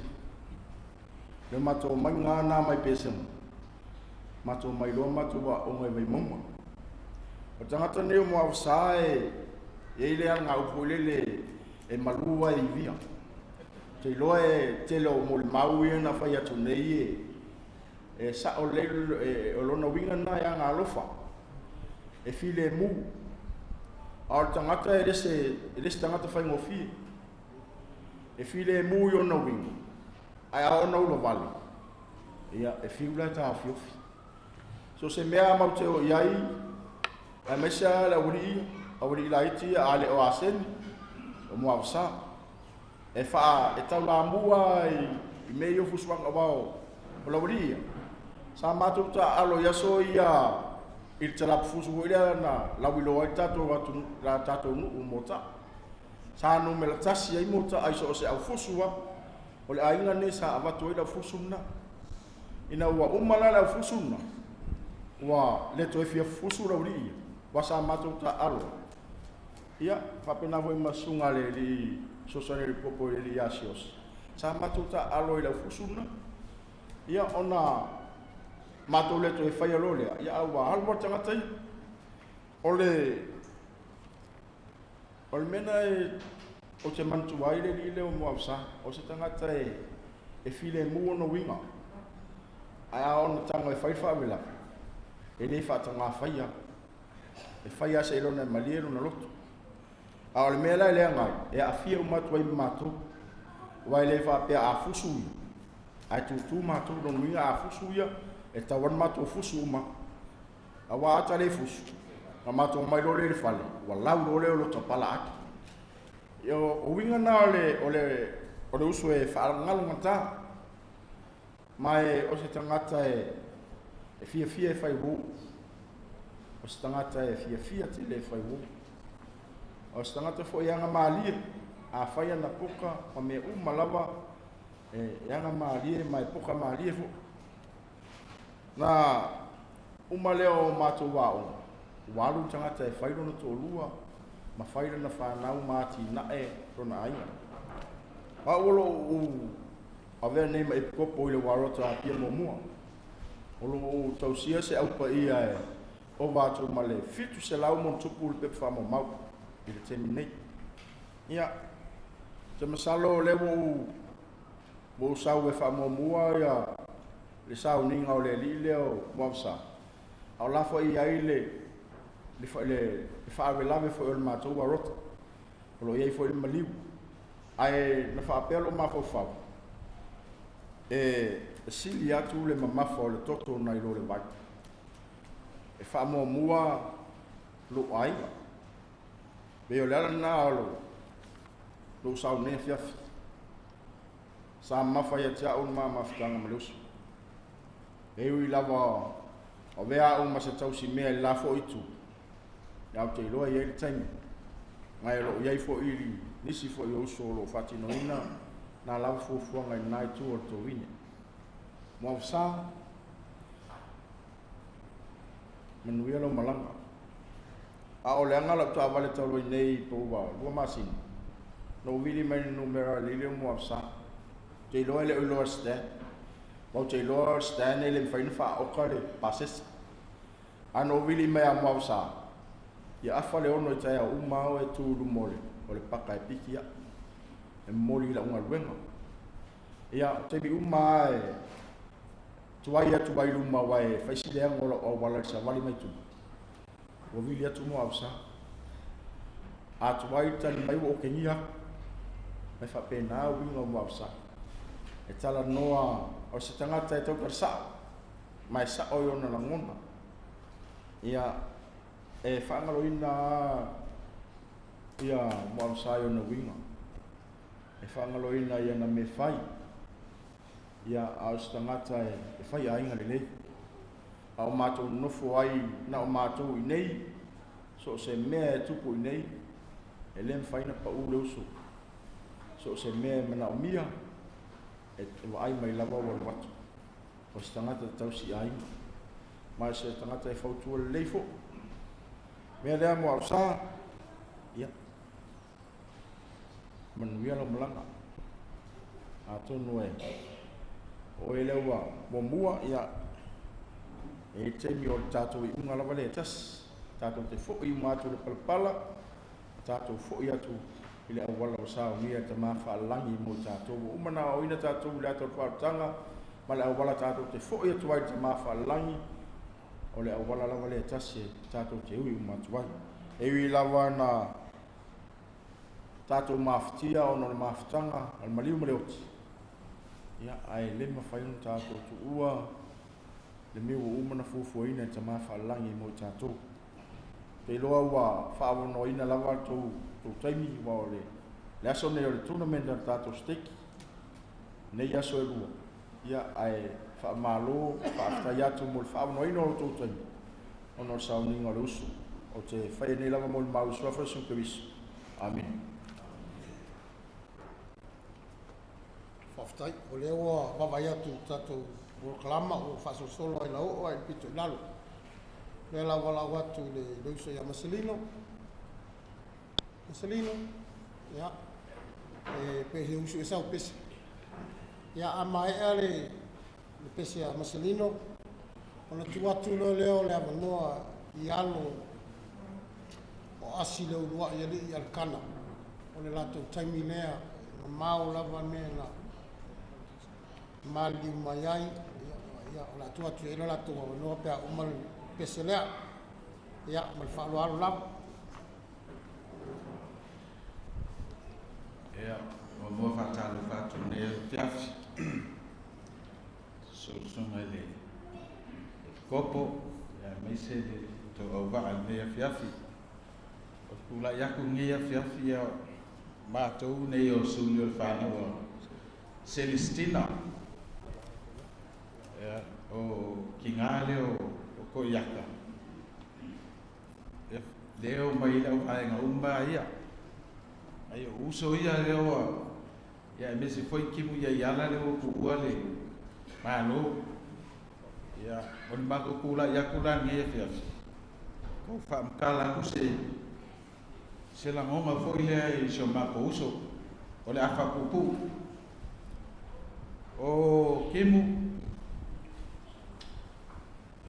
kele moli maua ka ko falong long e nia fias ha le leia e foi mea e fale le e lus awa de o me pa e fai mai e ko ficula ko e ko valu e kia e oi langa e pingi wow o que mais o que mo foi caia ku ile pe pa o pelsia fa matwaino pa o kula ya kula ni ya so langa ye te mi foi lele e que le fie ma ko fale kai yo saule yu kai so kinga ko yakka mai ba lo mo foi au la kik yo pe ngale mo ke ma sangi ya ma o ma ko kupu ai mo ke lai ye ula vale ke le lai ngare ya va ngare o le ai nga foi kupu ai ya le uso le o ka e fai lopo e kele ka le ile aka le la papi o le fusu Ya o pese fo ia mo kwa le ia pe su fo ko sa vea. O la vea. O le mea la lea. O le o usau mala o fai pese ni e te. Se rao ka me ki o fai fai isi e le kuku mai a mai inga fo i lalo le ngei ku o ka ko a inga. La ngai fai kai ia se o mako uso ngei. O le uso lea, o le mako a ese le baka uki o ngei fai uso. Ke fai noanga ia ai malo ma ki mu pe a ku makano. O la wafakas. Ai sea, langa fai makaro nga ia ku mala fang pia foi. E fa ku me ala vai ala e ko so ki ga fai mako ka. Yo fa ki o sa e pa o la uso ia la ka o e lei lo foi la o la ia loko fa o kin. Ma Celestina ia o ke lo fa ia la ua me fai ko o mako ai. Ia o lingia fia o ke kalo i leli ia whaavanoa se ia le langi ia wai sa vangoa mo kako uso ngei kalo ia e whapenganga manguiana nga malanga ala whai aku se pese whai isi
E mo mono awe whaftai le tai o sauninga. Mo le awa noa mātou mo whia wa mau e whānau o asi le rua eli aka. Whai esi nā mo ni mau pupu fōi. Mo mo fōi na mātou whaftai lau sunga le kopo mo sosoani. Ai me se fōi le marua o le tatou wālota nei. Whaftai mo le awa noa. Ia, lo ingoa o tala mau fua i upolu i o se whaasi e roeli a kana. I o tawtawhanei a tua whini a suwama asi le roeli a kana whea nati. La mo muala mon mau, ona tua toele wa noa tua whini. O te loa vela whala. Ai, family mai le malo tatu wālota. A mes foi wo mai masa. Ona toi pau nesse taimi. E mo fai ena fais whamtalanga. A tōnu lo ile a nganga le uso ia Muavasa. O lea, nā i whaftai. Au no saumala api. Na tusi uma mea tena nā i whai. Au wharungu longa mui mau tena o whamato ese. Ma kolosi ese, wo uma le vai. Ia wo umai lau taimine, wo umangkolo si uma me sa fia whae toi sa tala. Ona lewa mai e alelei. Ona tau fia ma longi ngātu. Usu tu whawhina mwhanau. I lo mo tatu i mamaru leo fia. Ona whaelo sa tala whapea, lau tatu no atu. Stai po pu lava ona oti taimi, mo mono whaftai atu i le. Sa o la inga whapeo tatu whea nei e ngei. Lau whio ma asi, lea we, le wai e lii, le upu. Mese le malu tatu a inga whatastas nei. Ono lewa whio mai mai, ono loa mana ia o le uso nei. Pēna whai atu le pesia. Ona ia lono walu i e whanau. A Iopu, Muavasa Timu, tō tēro no uso i New Zealand, Australia, ma Amerika. O au te sau mai Amerika, Utah. Nau alomo atu le ngasi o le li nei. Sa mawhatia. Nau atu alomo atu o umano soifua. O au e tō tōruma o uso, matu atu. Hei malanga uma, le ema sesi no tangi ino o tau mai wo. Aina tau tulo Muavasa, sa ta awhi uma ungaruenga, au malingi o loi mata. Ono ni mawhtanga le ia mātou, whanawa asi, e le mwhaini whangaroino.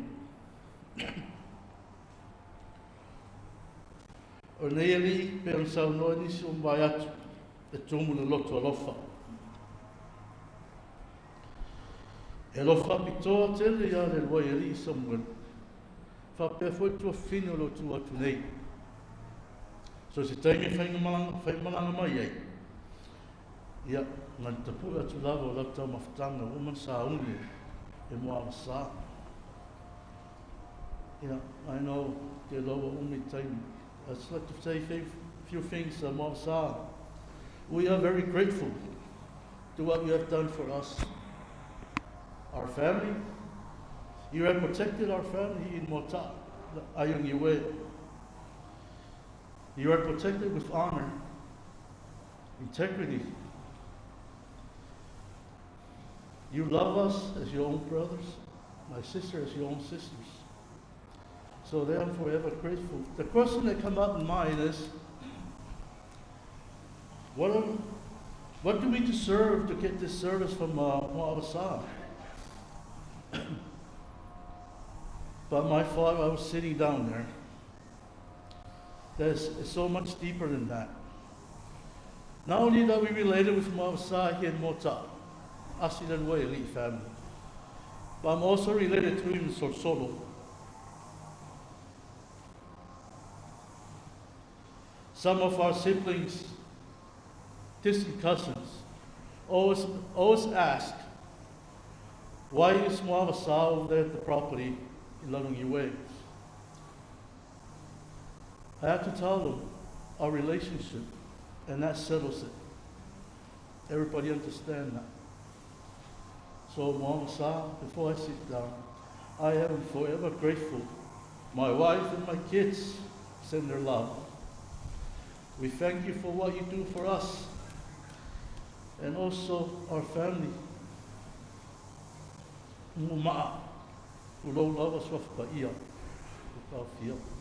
I am grateful for what you guys do. You guys are the main boast of this family that carry us. Most of our family are scattered outside of Mota. Most of them are against us. But I'm forever grateful. Now saying that, afa umana mulma. Muavasa Timuiaiala Malanga. Whaftai mo me uma. Whaftai lo sunga le popo mo sa soan. Sunga te tai. Mo rewa noa. O te whai ele nei mulma. Lo rofa tere a Yesu Kiriso lo tatu whao. Milona suafa. Amen.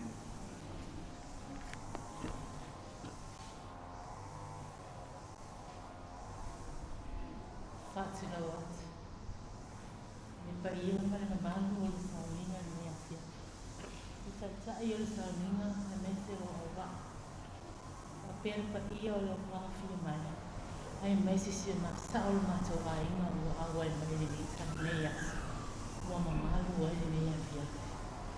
Ai e le isa mui mau na so whakupula. O na leo muni mau le tuangani mutua. E pe o maa o mare o waka muelu e pele ia Muavasa.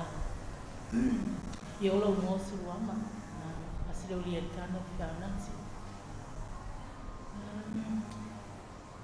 Te iuso sa pesi. Te iu panasi. Afi o ma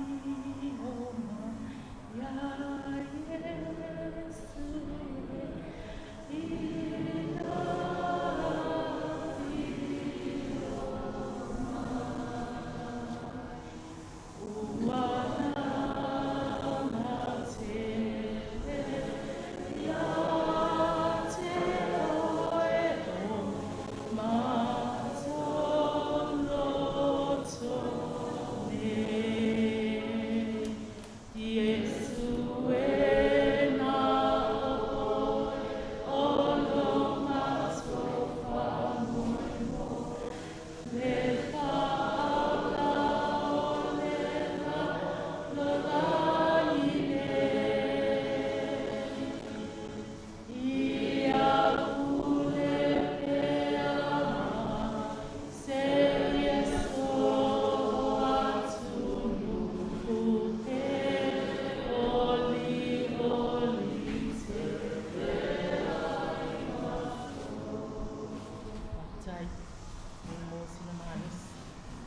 E lua lava mea o te fia whaeroina ki le mātou maftanga o Muavasa.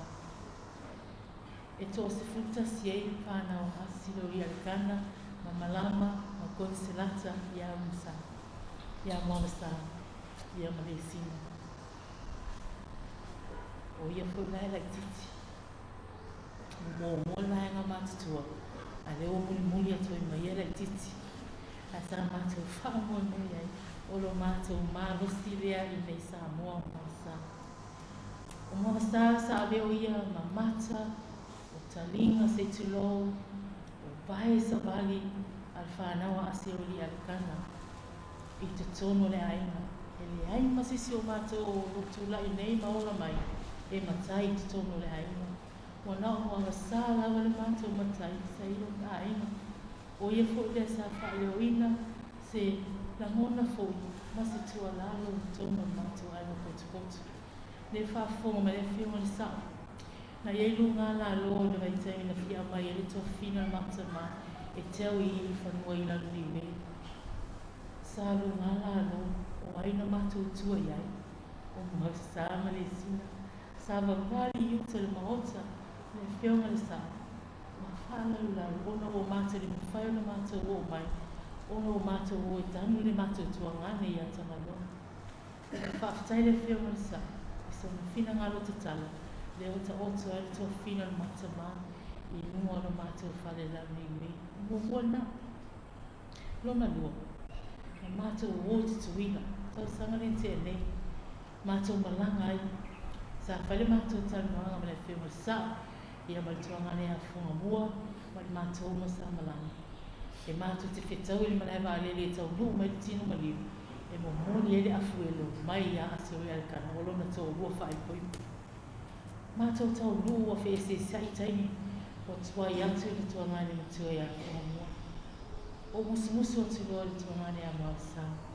lawa wala au ma le a ina o le ilawa se si una oi ai whai mai le ai whai o se kala o whai atu Muavasa o te whaalo halo te re atu e me whai no tau tala ai o te whaalo halo te re atu e tasi pe lua le tala o e lawa na o whai mo tatu sui o nana o lo ai e ese le awa o Muavasa ia i matu le toa lona lo te leo te whaalo mo sangate le tau tala ai e le la mona se leo ai nga ngana ngaluenga e whai e te tonu matu ai le ise me whale tonu matu ai nga matu tonu mai e nofo mai tua le matu whaleo whaasari me whaatari matu tau nu mai le matu malanga le suru ko le ise se nofo atu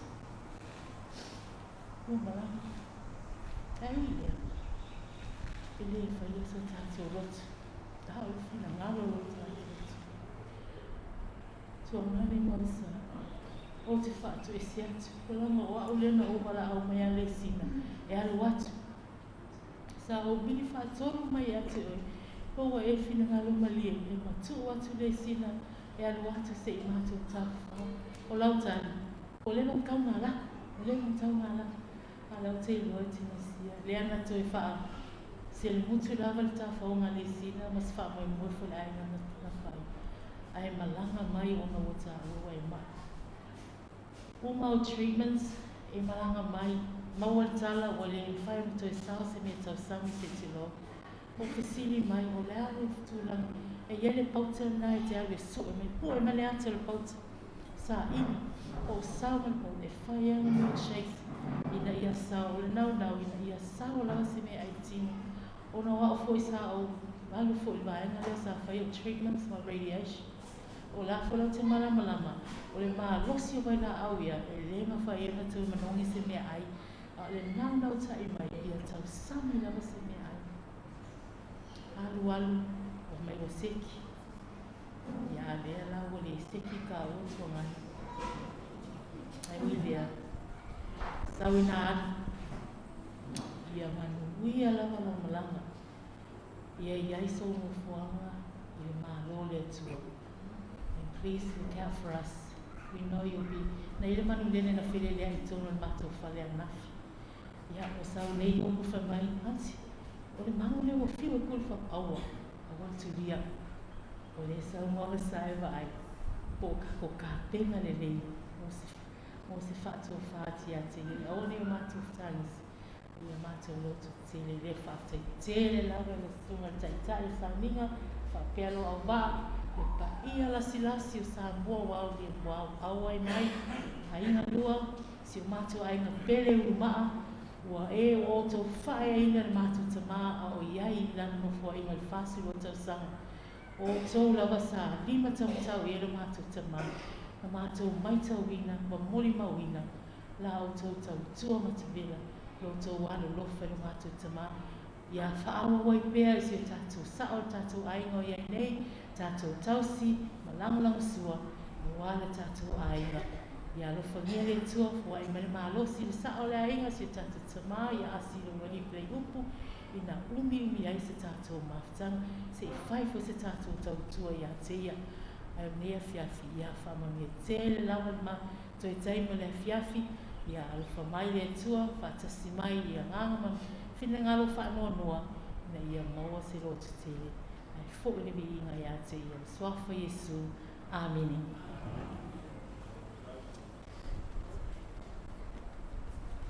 Ya, wo mai fo i lea vai mo ka ko klama. Ya, ola au mal awat. I whanau uman whanau I maa. O mai e usus tatou pesele I oa. Ya, ai kei roa a pēra I whanau I maa, yo lea.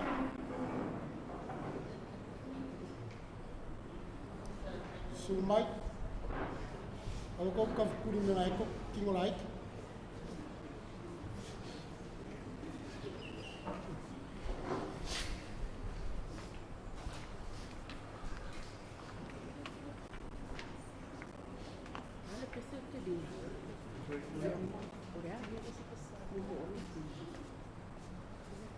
Ka ko ngori o lau inki ari ele la maris ka ko kau. Fe lau inki. Hey, Ya.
Ya, o mai loa le fai unga o kako family service. O taimi lan nei.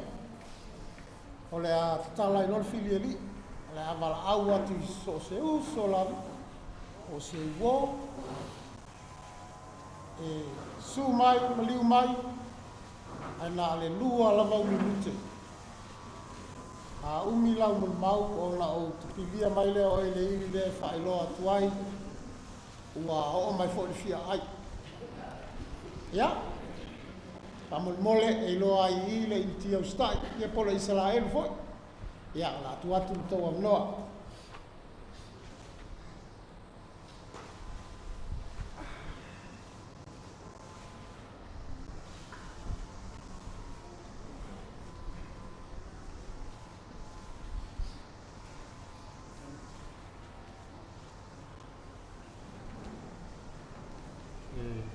Mona whataro whatu he sunga le popo mauna whatau. Mai se le opa ia nei nā vu, ia anga lua. Mai se o ngō mai masani o tātou maurina le nei. Pa mai mua le so ia o sā. Iopu. O le o Iopu na amatau na mamafuta mai le tūlanga lua I mota. Ma vasenga ina ua sau mai pēsenga. O Iopu la, e le usanga ka e ula vali. E ilonga I ngoa e whai ngoa e mako vasenga. E whai ngoa le pauka. E maa fua o ma whai ngoa le ngoa lea. E ile mako whai a o ngā o tuie le ngoa le whinge ao mise sa tupai e po e I sa makwhai a o ngara o le whinge la o le whai a e ko inga me mai via Yesu e fape nga makai mako le kai au e kele ala o kai mi e fai me le fai au nga fape a kuma ko e vai me fai au nga le ele e afa fape le si ingo ri mo ka ka le e si li me no mar fai au la me nga le le se kala ka ka le ko fe si ingo ri mo pe ko fe ko via Yesu ai ko si mai foi af pa mai no mal finge ai mai le pancale ali fa vai ngor ali foi fulu kau lima ya se uso le ka mai nga ka me ki ala le fulu yo nga wale yo pui fa foi e olo le pai pa finga le yo nga ku ala ya lo nga o mare le va senga o karma fo ka ko yo mai ko ya alua ma sau vai monga ya e se fala o walu so pole ia nai la ku Iopu fai mai ia kia alu su e mai sau ia ko ngam sau se lau ka la fa ko fe me avenga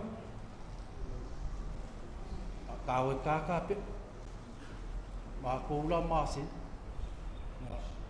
fakulo so walu mo fai lo kinga e onga kin e pe a ka se la pa la pe o le afele me la pa le lima vai o sima ko wa inga le au sangi ga no se fai a lo kinga fe me lo kinga pero esa ile nga o le paunga ro me fai e avera o kupenga ko e kausira ku funga ma ko e me ku a o sa ia le fa umara wa o e ia le kanji ia nga wala ia yo po kara la pe a e umara o a Iopu ma ke fikai ia i le ko nga fa ingi e fai ma o kai mi umala ia skoma lo le e la kua Iopu uma se ma ulang a fing ia nga kongi mai la ese fasi pepa ia la kula ma pepa ia vai e maka me ia nga kura i kongo ora u momole ha kava finga le i le a unga e la lo anko moro uso ai e uma mai le faafu le paka o saule le loke e kule ha kava ma lo sawa fai ma ai ko nga nga ri o le e me ko kongo o kongo e ma mango le e me e di nguki finga ia ma fai ia ka yo Iopu e ma e me le kele yo me le nga ya solo ia aluai ma mai maka alo mo ka ma mai lo ngo fai le ko lengi ya ma ya lai le farfik ma mai ya ma fe me mai ka karipa ka o ka alo ya le ke kasia ni ia ma o ma ka alo i la kopi uma fa afu le sia fia fi i fa le fiku le fia mako la ma lo fa pe ma lo kala mispus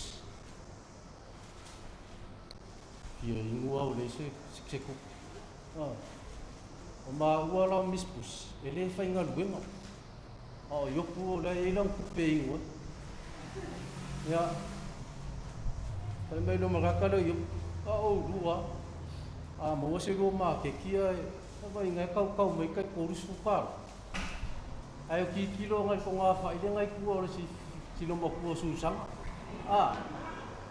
ya sa lo mo Iopu ya wala ila ku pe ka ele lo sa o ngi la lo la sfale ai ma mai lo mis pusi ma fo le ma fa le kala ka kan ya nga le pongi an me masa vali mai mal ko lu wa me ma me mai lo ba o lo yo ma ka fa ka u pi ma ko fa Ma ko mala au fai ni e ko ka kia fa ko kinga. E se ka ku pei. Mai ko luas furu ai fai ko me kai. Mai e ile. I kai nga ma bispusi e luas fukal. E ko ila fa ke le ai mama o mo kinga. Amole si au fai o ile piko vai ko ingo kangifa ngar benga. Ba wole ma ko luas fukal.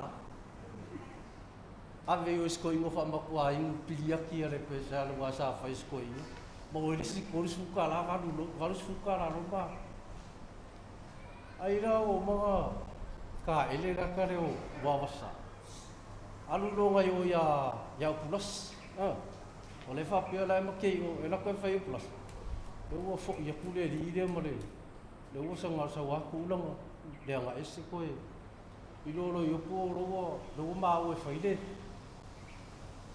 Mau mai a male, makakare o Iopu kulikuli ko alo mai ole. Fale o loa finga le sa o so le eku finga le o kafo mexing farke. Ale la ko kakare o foi mai kelo. Le ingi lo o nga me nga o kupe ngau. Ya. Anga ingwa e ma kupe ya ma skamo mispus. Ya. Fase yo purga ngakai I lumale. Pamole fa pa nge kai mere ko mo se kai me fa makala. A o mea mo ia mea I fa makala.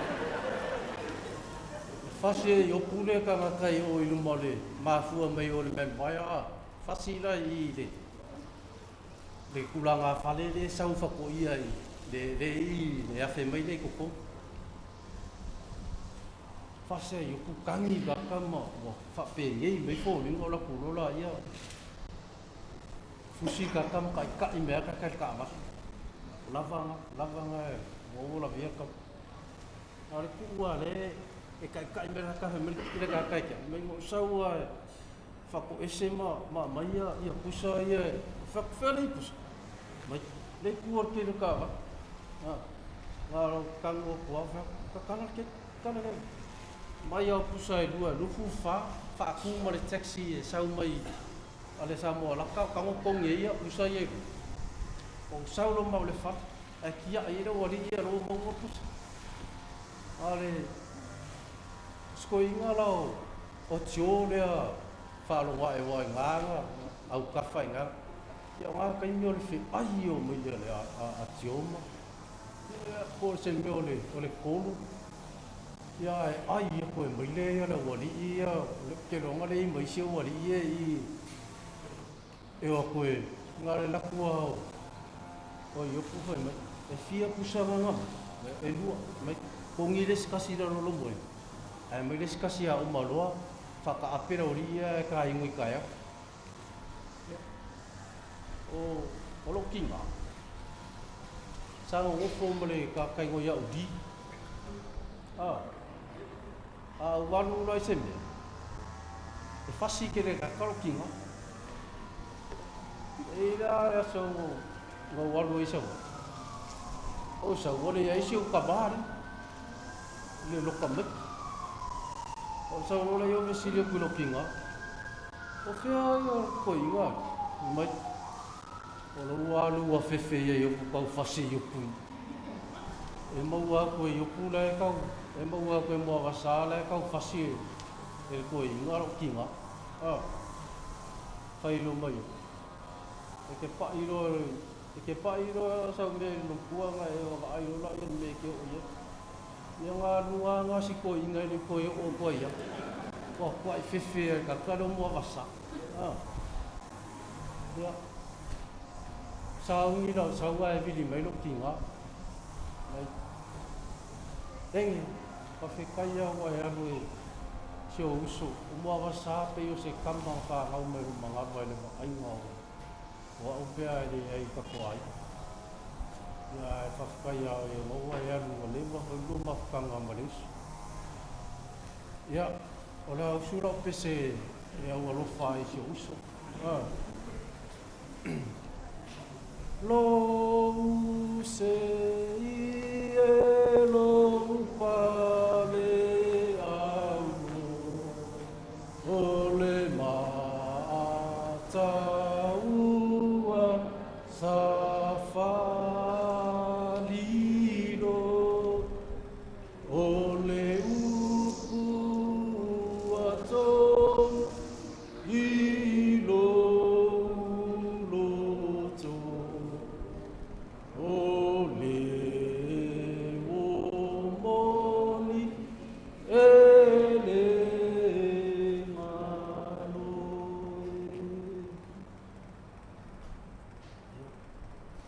Kelele malanga Muavasa ia kafi malara malanga pakai mo mo le sofa mamalo Yesu Kristo.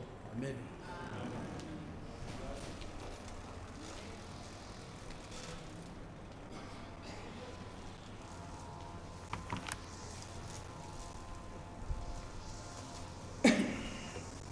Ia i le sofa mamalo Yesu Kristo. Tula ia i le ava whaarwala tele nei atiafi. Patalo patua i le sunga le popo na mai se roa wa. Mai se pole taitai o sauninga nei atiafi. Pa io ai ngalua e utu tele mai tu taulani. La reo i ei se wha matalanga i le nei atiafi. Man le taimi o na ua omi ia nei tu pisili tātou maputanga nei atiafi po aisi nei tamaititi o tutua tu nei. Ia o au o whai masui o le mātou wharta avale ali tau mea sina taxi service sa mātou mafuta ai ia Maritama ia Muavasa Iopu ia e pea ma le lua tausanga ia o mātou mafuta ai. Ia o lava i te niu wala au ai le tua ia o lo whapena lava o na mātou mafuta ai i wharta avale ali tau mea sina. Ia e te umusu mai le sunga le ripule ia Toi pai, wili leota, masiona palitua ia tangi, ta liu sasa fualau ia, e pai au masui o le mātou paltaavali. E maria winga le Timuiaiala Iopu. Totono o le mātou mapatanga e whapupuksi tala. E ona e iniso mo le mau lea pia. O tangata e file mua e anoa o na tala i le staini. E tau le tau tala fu e wai peo le sila pia i tātou ai. Wa mata o na le la ngona so na leo. Ai usu atu lava Iopu e whainga luenga i aso umu. I aso o le vai aso mai la aso mafua e tau le aso tona. E ina taimi e whai e tau suanga ad mātou wharta avale. Wa mātou wharta avale tui ngā tai tau me sina. E ina ia mātou whare o. Mātou te nofo e nā. E whai e pepero e lesi abta avale, lesi abta avale. Ya, ona mātou tartan noa lea. E tau lea tau noa la Timuiaiala Iopu se tu lou ia. Muavasa. Ai, e tasia se tala e whai e nitangata. Whaalonga kuma i abka avale. E whai asi mātou i tui o upo le nitangata o Iopu. E whape nā ona, aua pego maa sani ai na mātou wharta avale. Ona Iopu te roa Iopu le luafe ma le lima i le wharepau le i mota. Ia se yo o le teimi no o mātou ab taxi whaatas. Ia o whaalonga fo le tanu noa le tama. O se tangata e se le lota mo lana. O se tangata fo e teimi e inga ngana whapea e ta aluleanga i abta awara. Anei tangata. E le mawhai ona ni ai se ngaruena. O le ana lama le toi ngā awala e lauleanga. E alu lava Iopu i lona awala. E whai le tautua lea o le lauina o le pasisi. Ia pei whakuku atu whapea nasi whakaranga nea pia. Ona safia usu pesian matu whatabale nei. Ai no musu, nei te o wabata ape tātou sau nei. Langa i le lei uma leo on mako. Ai tu uia se te pese nā nei le pō. A tongu e atu wama moe ai una. Ia pese maria atu ale i papo si a mātou whatabale. Al nei a piafi ia molenga whapetele Iopu. Manuia lau malanga, mori mai a lofa anga se tātou whatabale. Ia o lo whaapa noa le taimi nea pia. Sila atu lau whaito ninga le whiwai. Te u whaapese mtanga luenga maru. Leo lau ab taxi le. Ya, langa whiwai. Fula ab taxi mo meanga o laptop. Mo tu langa papen. Langa whaongale English. E whiawea i malo i tai tau masina. Ia e peo tu langa na mea whiapi. Manuia tele. To e sau ninga le Timuiaiala Iopu. Tātou whiawhia. E o na whai mai le Iopu mo moa ro na whai upe lua su maltas. Na o mai le li. Wa toi abe se ina le li. Ia whaamanuina. Le suafo le li. Ono Yesu. Amen. Amen. Manuia le whiapi.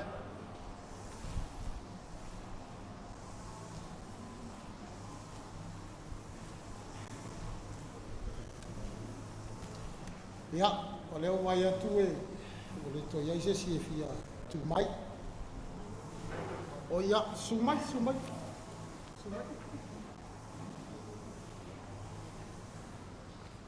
Ia, whaftai leo purim tai ono lea manau tui na mai e tia.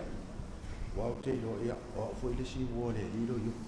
Sa mato ula whaatasi atu ia peona. Sa uno atu ia le li e popore. Ia, sa mato ta alo e ta longa lo le whaipere. Ma le uso ia Iopu. Ai sa mama futa le temina a o tausi e Iopu ia tulou le suafa Muavasa i lau fionga le nau nai ele mali ato ia la whaongaina le suafa le Iopu langa o le suafa le o surunga titina tupunga o mama iei ia le ainga lea ia na awa la tangata ese voile ese le mautu nofoi au te fusua i le karapo la wari ia sa ma wola mai le teimi le a o tausia Iopu le upo le poto ai na mafuta lo Iopu ma le fai ava le fatoa umatu o inana nga ia ilo itua le o la mauri ina ua mafuta atu ile uso le ia wa e tua o umama to inga tangi ia au te mana tuaina le uso le ia ile taimi o avea ma ua ma pristua ia taimi le o sifuru valo tausanga au sifuru lima tausanga le rilo una tofira ia le o ma ua ma te panga marto ina sa ngofo i fatto ia e sua fa ia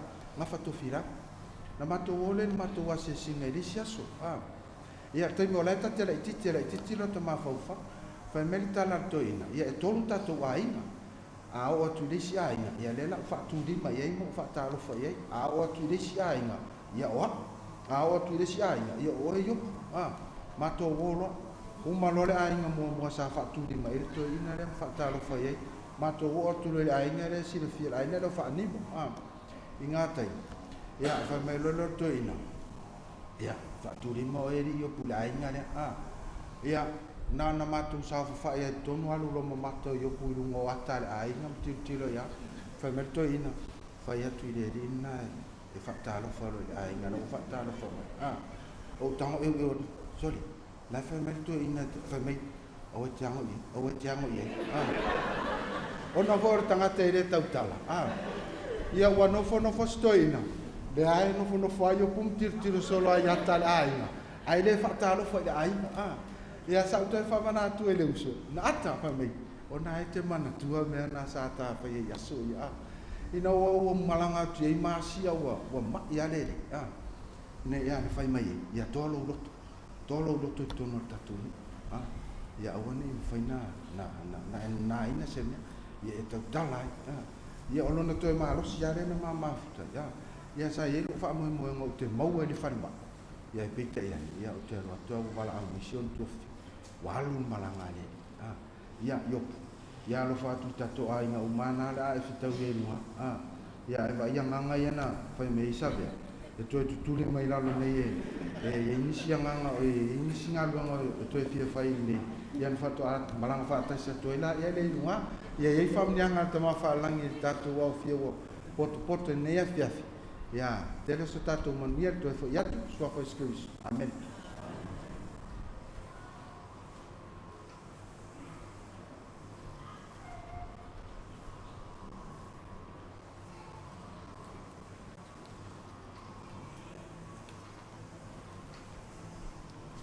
o te whatalo whātu soafu mai mālo e Yesu Christ, tātou ringo, tātou whaola. O te whatalo whātu i pai o sau ninga i lau sumata e tā.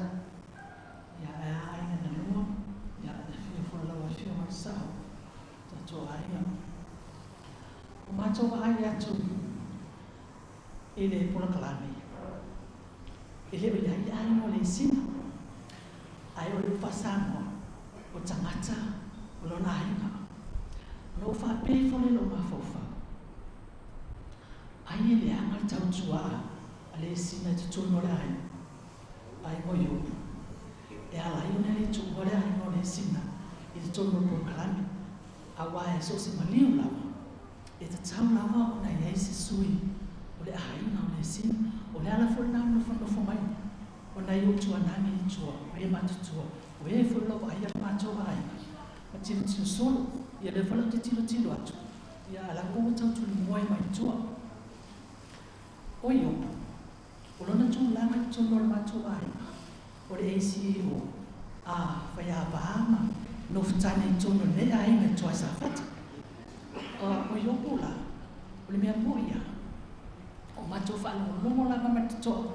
I moni maua lea fia o lelena o se tangata. E le tau tala, ai o le mea moni lava, o lo i e matou ai nei. O Iopu se ala tutu ai ni whale walawe matou ai.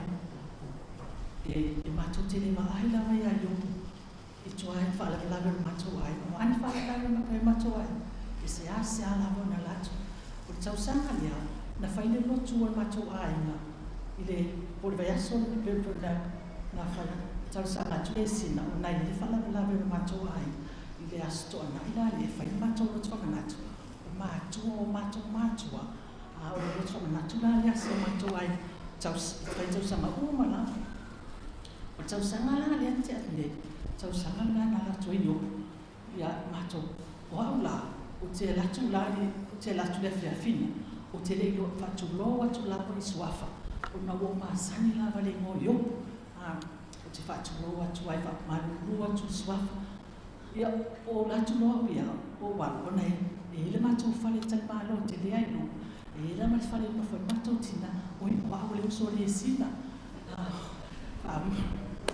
wa ngalo o awa furole i le uso le sina e su matou le sina ia o aula o latu nei o matou atu mai matou ainga matou lo mani no whale le matou tina o te leo lo Iopu le i tol tu noa se tu lo ai ana ba ai atu lo Iopu o aule latu sa vali atu lo la ngai watu ia atu hoi whaafakasi atu ai se fia Iopu le matou ai no afakasi ia si kai le whaafakasi foi mai Iopu i latu mai Iopu se tu lo latu mana no whae pu foi na le lunga o tu na na watu ai Iopu mai ta halofa latu whailo ai atu tia whailo ai matou ai ia nofo mai no pisi mua Iopu ia tia o hamare ngai ruenga o whatu la e manu ia whaftai ia saua ono Iopu e nala na latu i le whapea o matou tuina Iopu se i tulou i le matou tu noa le ai ono Iopu e latu a latu tu ai matou ai e ino na fanwin e fia Iopu e ino na fanwin ona luatu i lole uta pe me le ainga ona luatu lole i Iopu i le matou ainga ona Iopu e le mfai fo ngale ona vaai ia pe tautala atu le matou ainga pe ale inu fanwinoa Iopu ia ona matou tala noa fia ale o le si mea o te mai tauina tangata neo Iopu a whapea ta te whai atu ia Iopu wha mole e whai ana au mai lau se pole ulo se i te tulou se o ta whaangaina se o e le i ta aina le fitu tai au o to e vili atu Iopu to e mana tua foi la ulo le na e lua tuma oe e le mawhai ona lua ni asu e whai lau tala ona o le whai unga tau sanga lea no o sa wai o whai atu le sina e nea o mea kapiliki e whaangala mako e kalisia ia mai foi man matou ainga o sa o whatia Iopu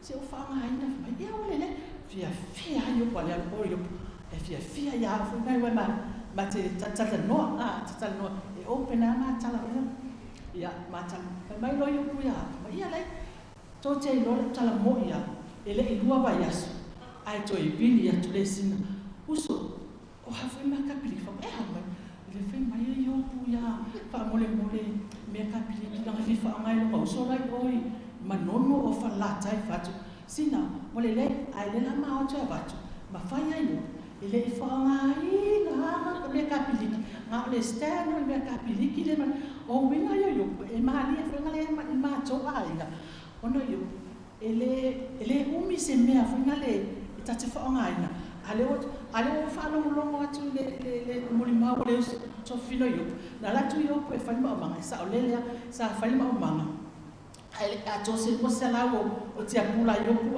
mani whai se furu ia ai whaftai e ui lava ia aloa ai si matou tinai ia ai o mea whainga ruenga le lo te whanongo wa le vate le mea whainga ruenga ai o man te mine fa ma no ele tu ala wa se me a to wa fa ta wa yo ai fa ta wa se pusa fa wingo yo o yo ko e mo ila vai fe mai e no tuma ula no mai le tau tau ai lo fa fo ma le le tau a ta no yo ku ya pe ma sau ko le si la fa i wa ma tau sa ma le a sau no le a to ya ni si la sau wa ma ta no ma yo ku la tau le so leo ma le mara fifia ma tala noa e tele yo na fasili e tele yo na fasili fa mai atia le nga ruenga fa pe yo ku yo fi fa e fa mai le fasili yo ala tan so atu fa ya fa mai lo yo ku atia e te fia ai, o whakura, ai, pe au isko mea ai,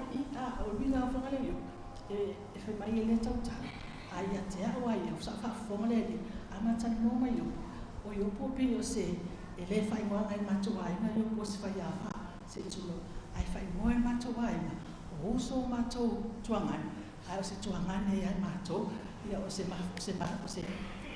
mafutanga mawhanawhana mai yo, a matua mai foi mota, yo fōlinga ana Iopu i whaali atu na ai, fōlinga foi na e whaali mai a matua, Iopu whaftai tele lawa i lo angale, i matua tina pea, sau, ia whaftai foi wa leni loa tai tuali matua no, o na wa e lato e tuoni si talu whaftai lo angale nei, whaftai lo lofa, na o lea li lawa na te sila fia mea umana e whaia mo i matua, whaftai foi lo angale a le sina, wa aile ngari dia se pia le se ngari la vai pia le se ngari va le pese tu ngane mas tu fini va a wale sina ya wa tu na tu ya wa tu a fa tu fe yo mai ai pia mo na tali a tai te no le swa pena ai lo fa yo pu ya le sina ya o le filinga la va tamata a Iopu ya o se te mori ma wa tu se fa ma ni anga le ali e tono ma tu na yo tai Iopu mo ngana malanga sa fai le ngata matu tina le mato ai na poto ya ai mato foi uso tu angana le sina o na tau soma pa tai tele lava ya sa manuia le tu ila fai na malanga le tafiala le tafimala lo malanga ya tatu feloai le mea lo palau i nai tatu le li tatu te puna noma manu e ya silia tatu feloai sitianga pe au tai ne fio mai Yesu ia malo ava fa tai tele lava mo so macho wa noa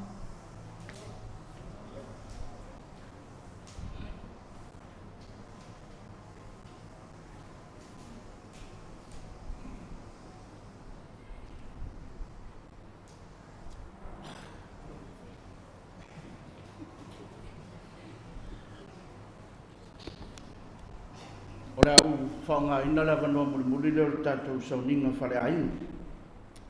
Whatalo whātu i aingana lua, ai masia uoma e masani o whaiono tātou muli mawina sauninga whare ainu o le tamā, o le uso po le tuangane i a Muavasa Iopu Leutele.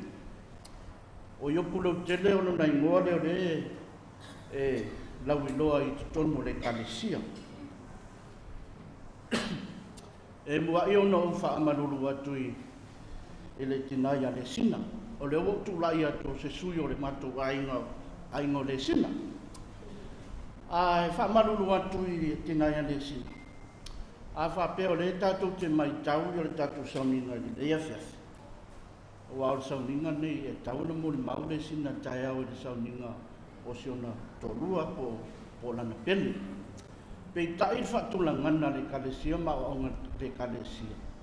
Wa le mawhai e ona maua so nā wanoa tai au. O le tūleo te whamaruru atua i le tināia mai so le pai o na ainga. Nei mai tau mai pe whapea wa le amana ia ia le tināia le la mawhitanga matama. Pat mātou te apo ma mātou mutai a wa onga le tale le. Nei mawhaiono tātou tausisia le mamalu mo na whaatulangana. Ai mawhaiono whapea atu o Iopu sa mātou wala whaatasi fōru mātou pitono.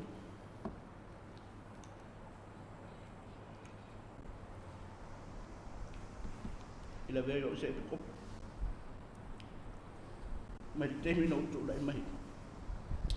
A mawama no te vai ai Iopu le whatasa po le tasi le rua tausanga, rua susai le tausanga. O vai ngai o rau mauri mau e ni mwhaiona o whaasoa i rasa tai au awa tai tai sauninga tai au. A o Iopu e fia e whai uo.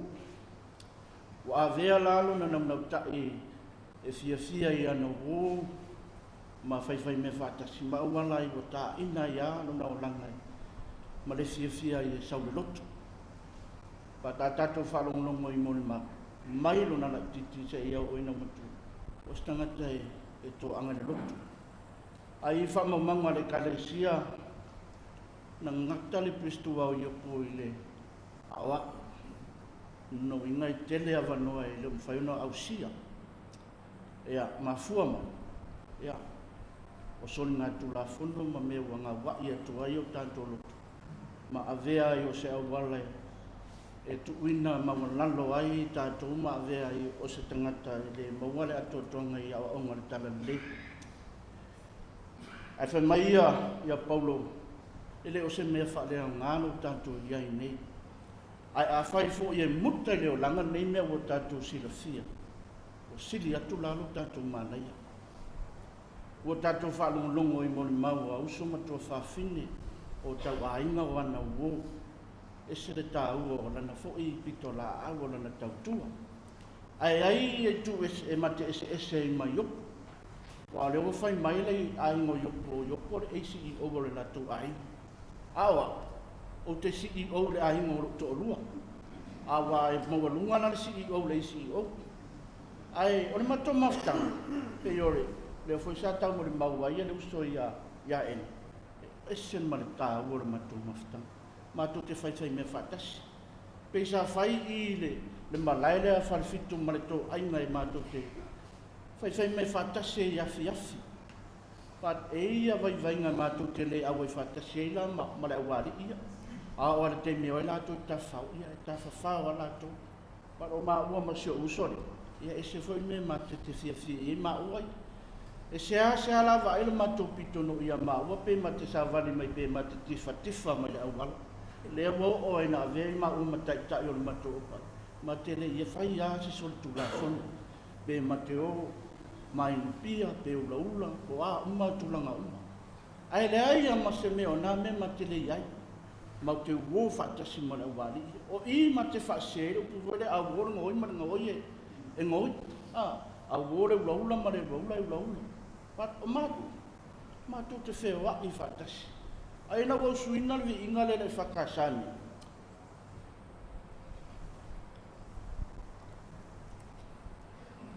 no momo a o no foi le falo le matu whai whea le whakasai vai a whai whea wai tu a o le whiunga le li o la unga ruenga te aru le whia whea tālu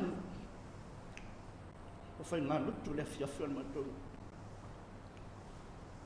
e tai he tasia soi no sa wila li e asile te tasio mani a e wa e iau o te tai se tasio sa a vea o se a o lau tau tua i tono le matu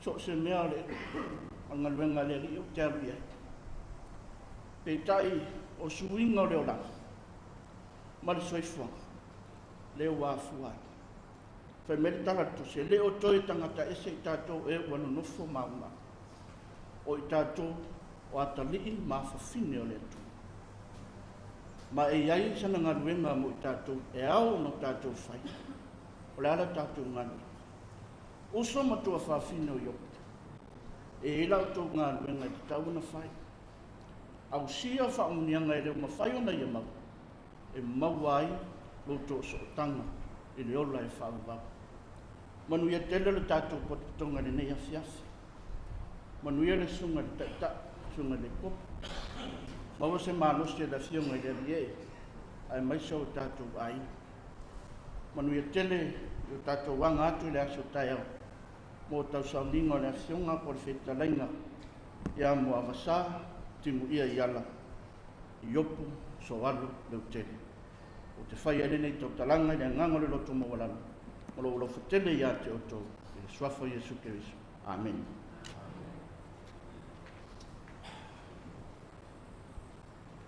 Ia, o mai taimi e whai una eri tato sauninga ai whawhtai tele i o ainga o e masani ia o uso fo ia lato muli mau mea ia umane whai ma leo o uso ma tu whawhine i o e watu aise whawhitai ia tau muli mau ua mamā ile venga ma ua whaaloa ina fo ua me sean ma mawha i o matu tau au ona o mol mau le sa tau mol mawina tu sai me se matauso. I specifically want to thank you, Josefa, for your heartfelt testimony, and especially your sister as well, Sulu, for highlighting attributes that I did not know about my brother. Those things have penetrated quite deep in my heart, and I'm so grateful for your testimony. Whaftai, whamama venga. Whawhai winga tatu sauninga. O le peswhai o le luas futol. O le talwhai. Ia, whionga ia mau ke sta. Stai.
Matu te mai langi. Matu te whaftai alo nganga sa whaftai nei matu a matu iai ne fiafi. Whaftai tele mo whawhambianga mo matu. Matu whalongo matu toa. E winga e li soifuanga malui. O le matu usu nei. O le ma. E po zatali. Matu whaftai una o whambianga. Mwhai e fua e te ia o matu o ai i nei vai tau na suifuanga. Mai o te ole atu, e te oe whamna mole, ia iaido wanga lei, o wanga lofa, i toi taimi o le matu ua fiafi, o la whapeo na matu moni atu ai, i dona mauta, i e lofa mai e whakasi mai matu, toi taimi nei fiafi whamna mole te maa. E whamalia i eu mwai whātasi mai, ia utupupuina latu utu, le utu sisi le ese oe, o mātutu mā. Mātu hole ma wala au tuai, ne upu malanga le suafa o Yesu Kristu. Amen. Amen.